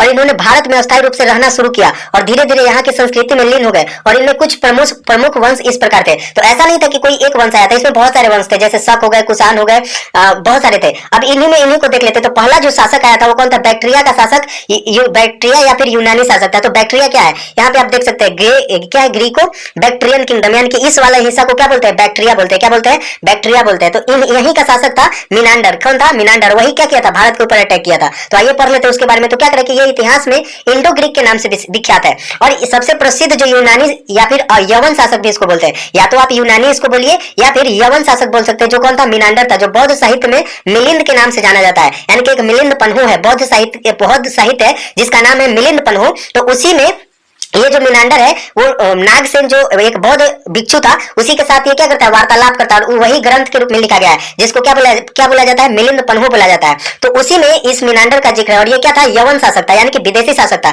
जो इंडिया के ऊपर अटैक करके यहाँ के हिस्से को अपने कब्जे में लेकर के और यहीं पे आकर के रहने लगा था और शासन करने लगा था। अब देखो ये भी आकर के भारत की कल्चर को अपना लेते हैं, और साथ ही साथ अपने कुछ कल्चर जो संस्कृति है वो भारत में लेकर के आते हैं, और इससे भारत में क्या करता है, कल्चर को ये एनरिच करते हैं, यानी कि उसको बढ़ाते हैं। अब देखो क्या होता है कि जो बौद्ध साहित्य में मिलिंद के नाम से जाना जाता है, बौद्ध ग्रंथ मिलिंद में मिनांडर का बौद्ध भिक्षु नागसेन के साथ संवाद है, और नागसेन के संपर्क में आने के बाद मिनांडर जो है वो बौद्ध धर्म का अनुयायी बन गया, यानी कि ये भी आकर के भारत में आया तो था बाहर से, लेकिन ये भारत में आकर के बौद्ध धर्म को क्या कर लेता है, अपना लेता है, और इसकी राजधानी साकल, वर्तमान सियालकोट, जो कि शिक्षा का प्रमुख केंद्र था। तो यहाँ पे है, यहाँ पे आप देख सकते हैं इस हिस्से में क्या है, साकल है, इस वाले हिस्से में क्या है, साकल है, और यही इसकी राजधानी थी, ठीक है ना, जो कि क्या था, किस चीज के लिए फेमस था, शिक्षा के केंद्र के रूप में क्या था, फेमस था, सियालकोट। यूनानी संपर्क का भारत पर व्यापक प्रभाव हुआ। अब देखो क्या हुआ कि अब भारत के ऊपर क्या हुआ, जब ये लोग भारत से संपर्क में आए तो इसके साथ ही भारत के ऊपर क्या प्रभाव पड़ा, तो उसको थोड़ा सा जान लेते हैं। तो क्या कर रहा है यहाँ पे कि यूनानी संपर्क का भारत पर व्यापक प्रभाव पड़ा, और भारत में चिकित्सा, आप लोग देखे होंगे कि यूनानी पद्धति से क्या किया जाता है, इलाज किया जाता है। यहाँ पे आप कहीं कहीं पे बोर्ड देखिएगा, आयुर्वेदिक हो गया, यूनानी पद्धति हो गया, बहुत सारी पद्धति है। तो यूनानी पद्धति जो कि चिकित्सा के क्षेत्र में क्या था, फेमस था। और क्या करें कि तो चिकित्सा पद्धति में, विज्ञान के क्षेत्र में, ज्योतिष के क्षेत्र में, ज्योतिष विद्या और सिक्के बनाने की कला में परिवर्तन है, यानी कि जब यूनानी शासक भारत में आए तो इन्होंने भारत की किस किस क्षेत्र को प्रभावित किया, तो चिकित्सा के क्षेत्र में यानी कि अपना कुछ पद्धति लेकर के आया तो भारत के लोगों को दिया, साथ ही साथ विज्ञान के क्षेत्र में, ज्योतिष विद्या के क्षेत्र में और सिक्का बनाने की कला के क्षेत्र में भी ये क्या किया, परिवर्तन है। जबकि धर्म एवं दर्शन के क्षेत्र में इन नए शासकों का भारत पर प्रभाव पड़ा। और अब आता है शक शासक, यानी कि यवन शासकों के पतन के बाद सिथियन या फिर शक शासकों ने अपनी सत्ता स्थापित की। अब देखो जब ये यवन शासक है उनके बाद इनको भी हरा करके एक दूसरा बाहरी शासक आया जिसका क्या नाम था, शक। अब ये क्या था कि यह मूलतः मध्य एशिया के निवासी, मगर कुछ समय तक इन्होंने उत्तरी भारत के भागों पर शासन किया, यानी कि भारत के जो नॉर्दर्न हिस्सा है, यहाँ पे आप देख सकते हैं भारत का जो उत्तरी भाग है, इन हिस्सों पे किसने शासन किया, शकों ने शासन किया, ठीक है। अब क्या करें यहाँ पे कि ये क्षत्रप कहलाते थे, और ये जो शक शासक थे ये क्या कहलाते थे, क्षत्रप कहलाते थे। ये कई शाखाओं में विभक्त थे, यानी कि इनके कई हिस्से थे, अलग अलग हिस्से थे। इनमें एक महत्वपूर्ण शाखा उज्जैन के क्षत्रपों की थी, यानी कि उज्जैन जो कि भारत में है, यहाँ पे आप देख सकते हो अवंती यहाँ पे आपको दिखाई दे रहा होगा। तो ये किसमें विभाजित थे, क्षत्रप पे विभाजित थे, अलग अलग क्षत्रप था इनका। उन्हीं में से एक भारत में था जिसका क्या नाम था, उज्जैन वाला क्षत्रप था। अब देखो क्या करें यहाँ पे कि उज्जैन वाला क्षत्रपों की थी रुद्रदामन, महत्वपूर्ण एक प्रसिद्ध राजा था, और रुद्रदामन जिसके बारे में हम लोग सुदर्शन लेख के बारे में पर थे, जो कि जूनागढ़ अभिलेख लिखवाया था, और दक्षिण भारत के सातवाहनों एवं कुषाणों के साथ उनके संघर्ष की जानकारी प्राप्त होती है। जूनागढ़ जो सुदर्शन झील के पुनर्निर्माण के संबंध में पिछले पार्ट में हम लोग पढ़े थे सुदर्शन झील के बारे में, तो वही रुद्रदामन है। तो रुद्रदामन जो था वो कैसा शासक था? शक शासक था, जो कहां से आया था? सेंट्रल एशिया से आया था। इसको सिथियन भी कहा जाता है। क्या कहा जाता है? सिथियन भी कहा जाता है। तो हमने क्या देखा अभी कि भारत पे मौर्य साम्राज्य के पतन के बाद विदेशियों का आक्रमण शुरू हो गया। और विदेशियों का आक्रमण शुरू क्यों हुआ? क्योंकि मौर्य शासक जो है वो युद्ध की नीति को त्याग दिए थे, जो कि अशोक के शासन से ही प्रारंभ हो गया था। अशोक ने बोल दिया कि नहीं, इस शासकों को युद्ध नहीं लड़ना चाहिए, इससे इसमें बहुत सारे जान जाती हैं, ये सारी बातें करके इन्होंने युद्ध नीति को त्याग दिया। इससे इनका साम्राज्य क्या हो गया? कमजोर हो गया। और साम्राज्य के कमजोर होने से बाहरी शासकों का अटैक भारत के ऊपर क्या हो जाता है? शुरू हो जाता है। अब इन्हीं का परिणाम हुआ कि सबसे पहले किसने किया? यूनानी शासकों ने। उसके बाद किसने किया? शक शासकों ने। अब बात आती है कुषाण की। तो सबसे पहले यूनानी, उसके बाद शक, अब किसकी बारी आएगी? कुषाण की। तो अब देखते हैं कुषाणों के ये कहां के थे। तो विदेशी आक्रमणों की श्रृंखला में कुषाणों का स्थान सबसे महत्वपूर्ण है। कुषाण यूची कबीला का एक शाखा था।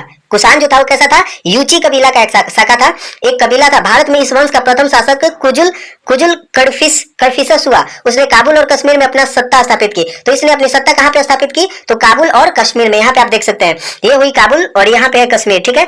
तो इस वाले हिस्से पे इसने क्या किया? अपना शासन स्थापित किया। कौन?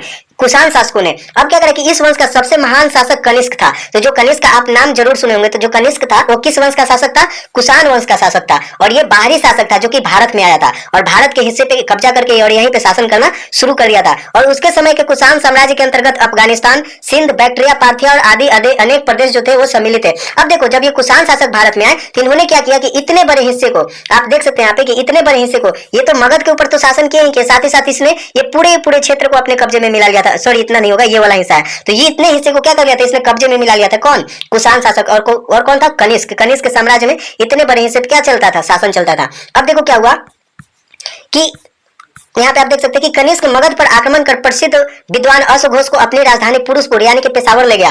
तो कनिष्क की राजधानी कहाँ थी? पुरुषपुर थी। और पुरुषपुर आज किस नाम से जाना जाता है? पेशावर के नाम से जाना जाता है। और पेशावर कहाँ पे है? पाकिस्तान में है। भारत के बाहर भी कनिष्क ने अपने साम्राज्य का विस्तार करने के उद्देश्य से कई सैनिक अभियान किए और विशाल भूभाग को अपने राज्य में मिलाया। इसने चीन के साथ भी युद्ध किया, जहाँ एक बार पराजित होने के बाद दूसरी बार वह विजय हुआ। और मौर्य साम्राज्य के बाद उसने भारत में पहली बार एक विशाल साम्राज्य की स्थापना की। यानी कि बाहरी शासकों ने भी भारत में आकर के भारतीय बन गए और यहीं से और भी अपने साम्राज्य को विस्तार करना शुरू कर दिया। और रेशम मार्ग, जहां से रोम एवं चीन के बीच रेशम का व्यापार होता था, कुषाण साम्राज्य का नियंत्रण था। और इस व्यापारिक मार्ग पर नियंत्रण के कारण क्या हुआ कि भारत का व्यापारिक संपर्क पश्चिम एशिया एवं मध्य यूरोप के साथ हुआ और कनिष्क की राजधानी में बड़े बड़े विद्वान मौजूद थे। तो यहाँ पे आप देख सकते हैं, ये इसको सिल्क रूट के नाम से जाना जाता है, इसको रेशम मार्ग के नाम से जाना जाता है। तो जब कुषाण शासकों ने यानी कि कनिष्क ने जब इन हिस्सों के ऊपर कब्जा करना शुरू किया तो ये रेशम मार्ग इसके अंतर्गत आ गया। और यहाँ पे आप देख सकते हैं, ये है इटली, ये है मेडिटेरेनियन सी और ये है इटली, ठीक है ना, ये है यूरोप। और यहाँ से ये व्यापार होता था, यहाँ से आप लेकर के आए और समुद्र के रास्ते होते हुए आप यहाँ पे रसिया चले गए और ये हुआ इटली। और इटली के थ्रू क्या होता था? आप पूरे जो कि पश्चिम यूरोप है, यहाँ से यहाँ से क्या होता था? रेशम वस्त्रों का व्यापार होता था, रेशम वस्त्रों का और बहुत सारी चीजों का, मसालों का व्यापार होता था, जो कि यहाँ से भारत से लेकर के इस मार्ग से होते हुए लोग यूरोप तक जाते थे। तो इस हिस्से पे किसका कब्जा हो गया? तो इस हिस्से पे कब्जा हो गया किसका? कनिष्क का कब्जा हो गया। इसी से क्या हुआ कि यहाँ से पश्चिमी यूरोप से यानी कि पश्चिमी एशिया और यूरोप के साथ भारत का व्यापार बढ़ता है। क्योंकि रेशम मार्ग के ऊपर क्या हो गया था? कब्जा हो गया था। और यहीं से जो भारतीय व्यापारी है वो अपना सामान ले जाकर के यूरोप और पश्चिमी एशिया में ले जाकर के बेचना शुरू करते हैं। अब आगे देखते हैं क्या हुआ कि अब यहाँ पे कनिष्क का आक्रमण प्रसिद्ध, और यहाँ पे क्या हुआ कि कनिष्क मगध पर आक्रमण कर प्रसिद्ध विद्वान अश्वघोष को अपनी राजधानी पुरुषपुर लेकर के आता है। और भारत के बाहर भी कनिष्क जो है वो साम्राज्य विस्तार की नीति अपनाता है। ये तो हम लोगों ने देख लिया। उसके बाद क्या किया कि मौर्य साम्राज्य के बाद उसने पहली बार एक विशाल साम्राज्य की स्थापना की थी, जैसा कि हम लोगों ने अभी देखा। और रेशम मार्ग, जहाँ से रोम एवं चीन के लिए बीच क्या होता था? रेशम का व्यापार होता था, इस पर भी इसने नियंत्रण स्थापित कर लिया था। और एक बात और भी समझने की कि कनिष्क की राजधानी में बड़े बड़े विद्वान मौजूद थे और अश्वघोष के अलावा पार्श्व, वसुमित्र, नागार्जुन आदि जैसे राज्यसभा के उसके रत्न थे। यानी कि कनिष्क के दरबार में महान क्या विद्वानों को अपने दरबार में रखे हुए था। कौन? कनिष्क। अब बात करते हैं बौद्ध धर्म का विस्तार। बौद्ध धर्म का विस्तार कैसे हुआ? हम लोगों ने देखा था कि बुद्ध का जन्म कब होता है, कैसे होता है, उनकी लाइफ हिस्ट्री के बारे में जाना था कि वो बौद्ध धर्म की शुरुआत कैसे करते हैं, उनके क्या टीचिंग्स है, सारी चीजों को हम लोगों ने देखा था। अब हमें देखना है कि बौद्ध की जब मृत्यु हो जाती है, यानी कि महात्मा बुद्ध की जब मृत्यु हो जाती है, तो बौद्ध धर्म का प्रचार प्रसार कैसे होता है और बौद्ध धर्म आगे चलकर कैसे रहता है, यानी कि उसका प्रभाव लोगों के ऊपर कैसे पड़ता है, वो कैसे बढ़ता है, कैसे फलता फूलता है, इन सारी चीजों को आगे समझने वाले हैं। अब हमें क्या पढ़ना है कि बौद्ध धर्म का विस्तार कैसे होता है। तो धर्म के क्षेत्र में मौर्योत्तर काल की मुख्य विशेषता थी ब्राह्मण या फिर वैदिक धर्म की पुनर्स्थापना तथा बौद्ध धर्म की महायान शाखा का उदय और विकास। अब देखो मौर्योत्तर काल में कहने का मतलब क्या हुआ कि मौर्य के बाद, मौर्य साम्राज्य के बाद जो समय था, यानी कि मौर्य साम्राज्य के बाद का जो समय था, उसमें क्या होता है कि बौद्ध धर्म का विकास होता है और साथ ही साथ वैदिक धर्म की पुनर्स्थापना होती है। वैदिक धर्म या फिर ब्राह्मण या फिर वैदिक धर्म की पुनर्स्थापना होती है। जैसा कि हम लोगों ने देखा था कि जब जो पीरियड था, मौर्य साम्राज्य का पीरियड था, उसमें बौद्ध धर्म को बहुत ज्यादा बढ़ावा मिला था और वैदिक धर्म या फिर ब्राह्मण धर्म जिसको बोलते हैं, उसमें क्या हुआ था कि वो सब एकदम हाशिए पे चले गए थे और सभी लोगों ने बौद्ध धर्म और जैन धर्म को अपनाना शुरू कर दिया था। तो वैदिक धर्म की तो हालत एकदम खराब हो गई थी। लेकिन जैसे ही मौर्य साम्राज्य का पतन होता है और उसके बाद शुंग वंश की स्थापना होती है, जो पुष्यमित्र शुंग शासन करता है, तो वो क्या कर देता है कि फिर से वैदिक धर्म की पुनर्स्थापना करता है और वैदिक धर्म को फिर से वर्चस्व यानी कि फिर से बढ़ावा देना शुरू करता है। और साथ ही साथ बौद्ध धर्म की महायान शाखा यानी कि बौद्ध धर्म ही दो शाखाओं में विभक्त हो जाता है, एक हीनयान और दूसरा महायान, जिसके बारे में हम आगे पढ़ेंगे। तो क्या करें यहाँ पे कि बौद्ध धर्म का भी उदय होता है और पुष्यमित्र शुंग ने ब्राह्मण धर्म को बढ़ावा दिया, जिससे यज्ञ और बलि की प्रथा का विकास हुआ। इसके साथ ही त्रिदेव जैसे कि ब्रह्मा, विष्णु और महेश का आप नाम जानते हैं कि ब्रह्मा, विष्णु और महेश की धारणा भी बलवती हुई, यानी कि इसको बढ़ावा मिला और कई विदेशियों ने भी इस धर्म को अपना लिया। और फिर भी भारत में आने वाले इस समय के लगभग सभी विदेशी शासकों ने बौद्ध धर्म को ही प्रश्रय दिया, यानी कि जितने भी विदेशी शासक आते थे वो क्या करते थे, किस धर्म को अपनाते थे, तो बौद्ध धर्म को अपनाते थे। जैसा कि हम लोगों ने अभी देखा कि मीनांडर जो था, जो यूनानी शासक था, वो भी किस धर्म को अपना लिया था, बौद्ध धर्म को अपना लिया था। अब जैसे कि हिंद यूनानी यवन शासकों ने सिक्कों पर बौद्ध चिन्ह अंकित किए और कुषाणों ने बौद्ध विहारों को बहुत अधिक दान दिए। और ये बौद्ध विहार क्या होता है, जहाँ पे बौद्ध भिक्षु लोग रहते हैं, उस स्थान को क्या बोलते हैं, बौद्ध विहार बोलते हैं। कनिष्क बौद्ध धर्म का अनुयायी हो गया था, यानी कि कनिष्क भी किस धर्म को अपनाया था, बौद्ध धर्म को अपनाया था। अतः उसने इस धर्म को राजकीय संरक्षण प्रदान किया। आर्य सुदूर क्षेत्रों में भी बौद्ध धर्म के प्रचार के लिए जो प्रचारक होते थे, यानी कि बौद्ध धर्म की शिक्षा को बढ़ावा देने के लिए लोग साधु संत जाते थे बाहर के क्षेत्रों में भी।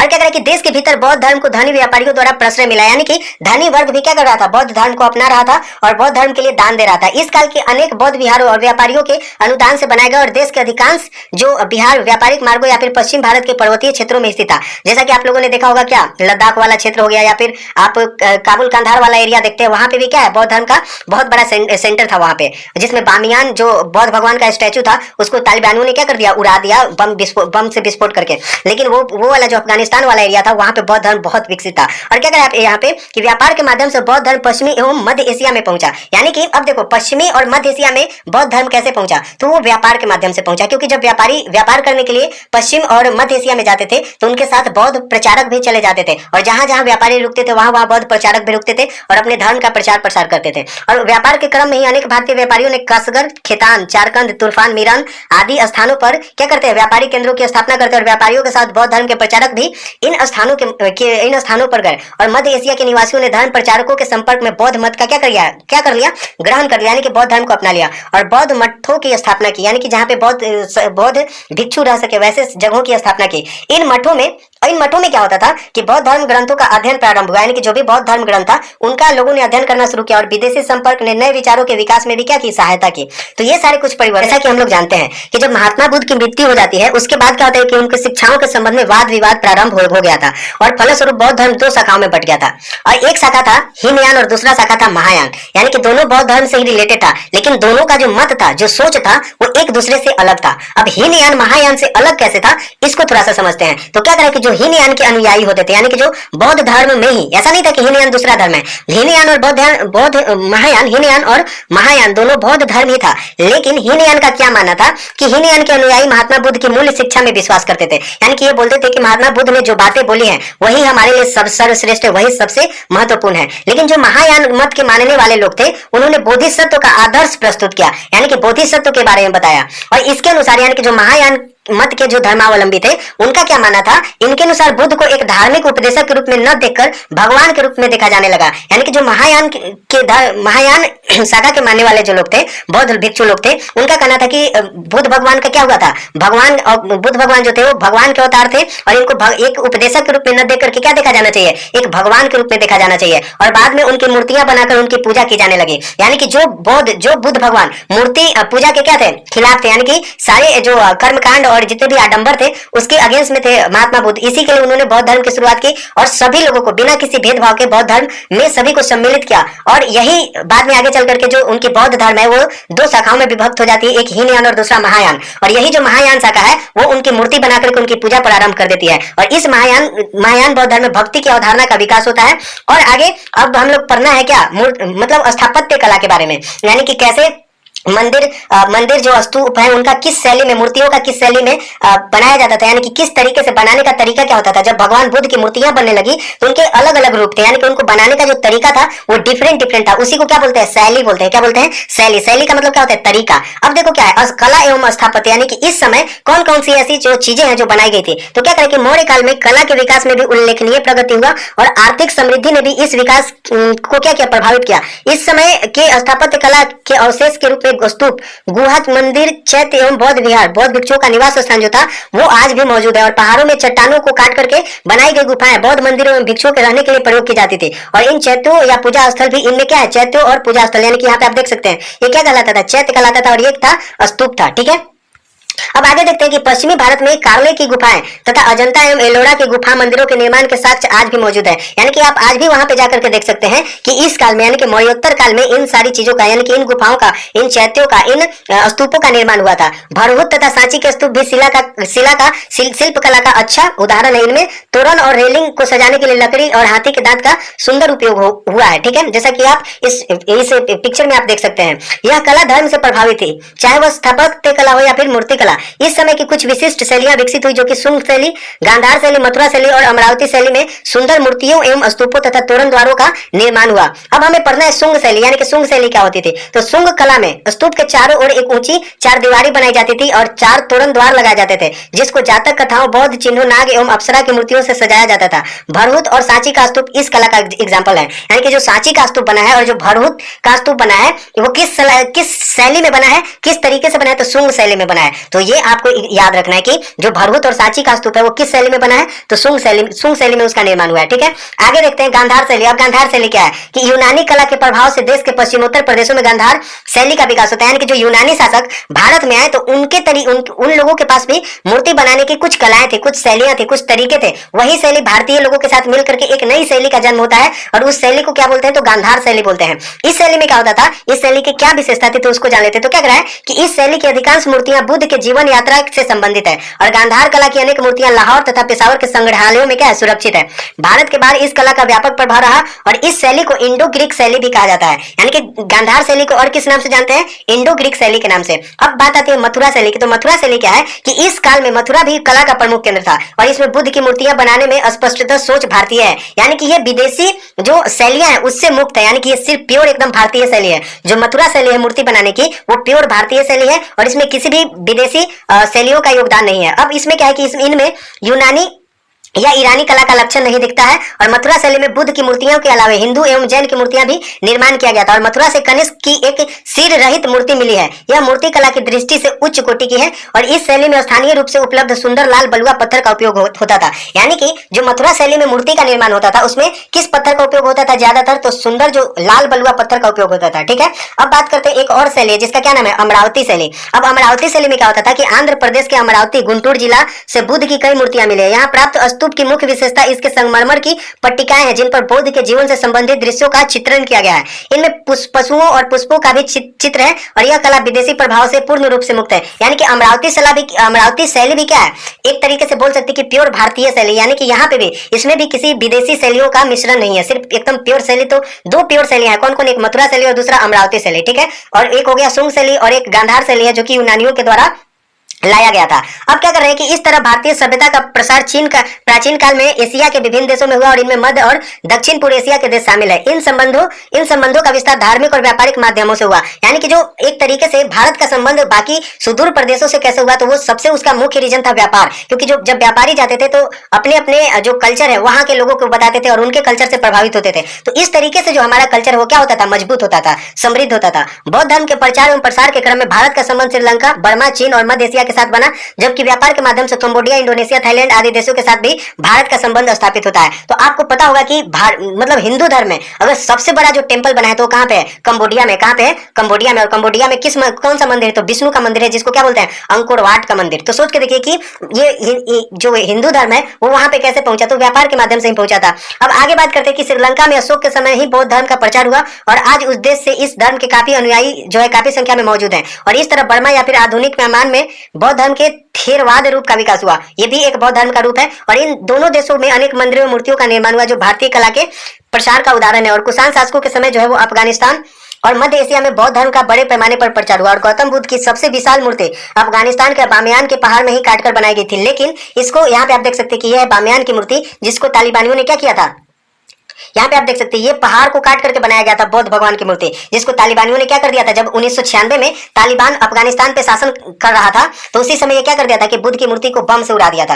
और आज भी क्या है? अफगानिस्तान में किसका शासन चल रहा है? तालिबानियों का शासन चल रहा है। फिर से इसने सत्ता को अपने कब्जे में ले लिया है। तो इसके लिए तो कला और कल्चर, यानी कि वहां सोच के देखिए कि तालिबानियों ने क्या कर दिया है कि म्यूजिक पे भी बैन लगा दिया, यानी कि कोई म्यूजिक नहीं सुन सकता है। यानी कि कला के मामले में आप देख सकते हैं कि वो सब कोई वैल्यू नहीं देता है। तो इसलिए उसने क्या कर दिया था कि बुद्ध भगवान की जो मूर्ति थी उसको बम से उड़ा दिया था, जो बामियान की मूर्ति थी अफगानिस्तान में, जो कि कनिष्क के समय में बहुत प्रचलित हुआ था वहां पे। तो ये सारी बातें हैं और ये हुआ आपका चैप्टर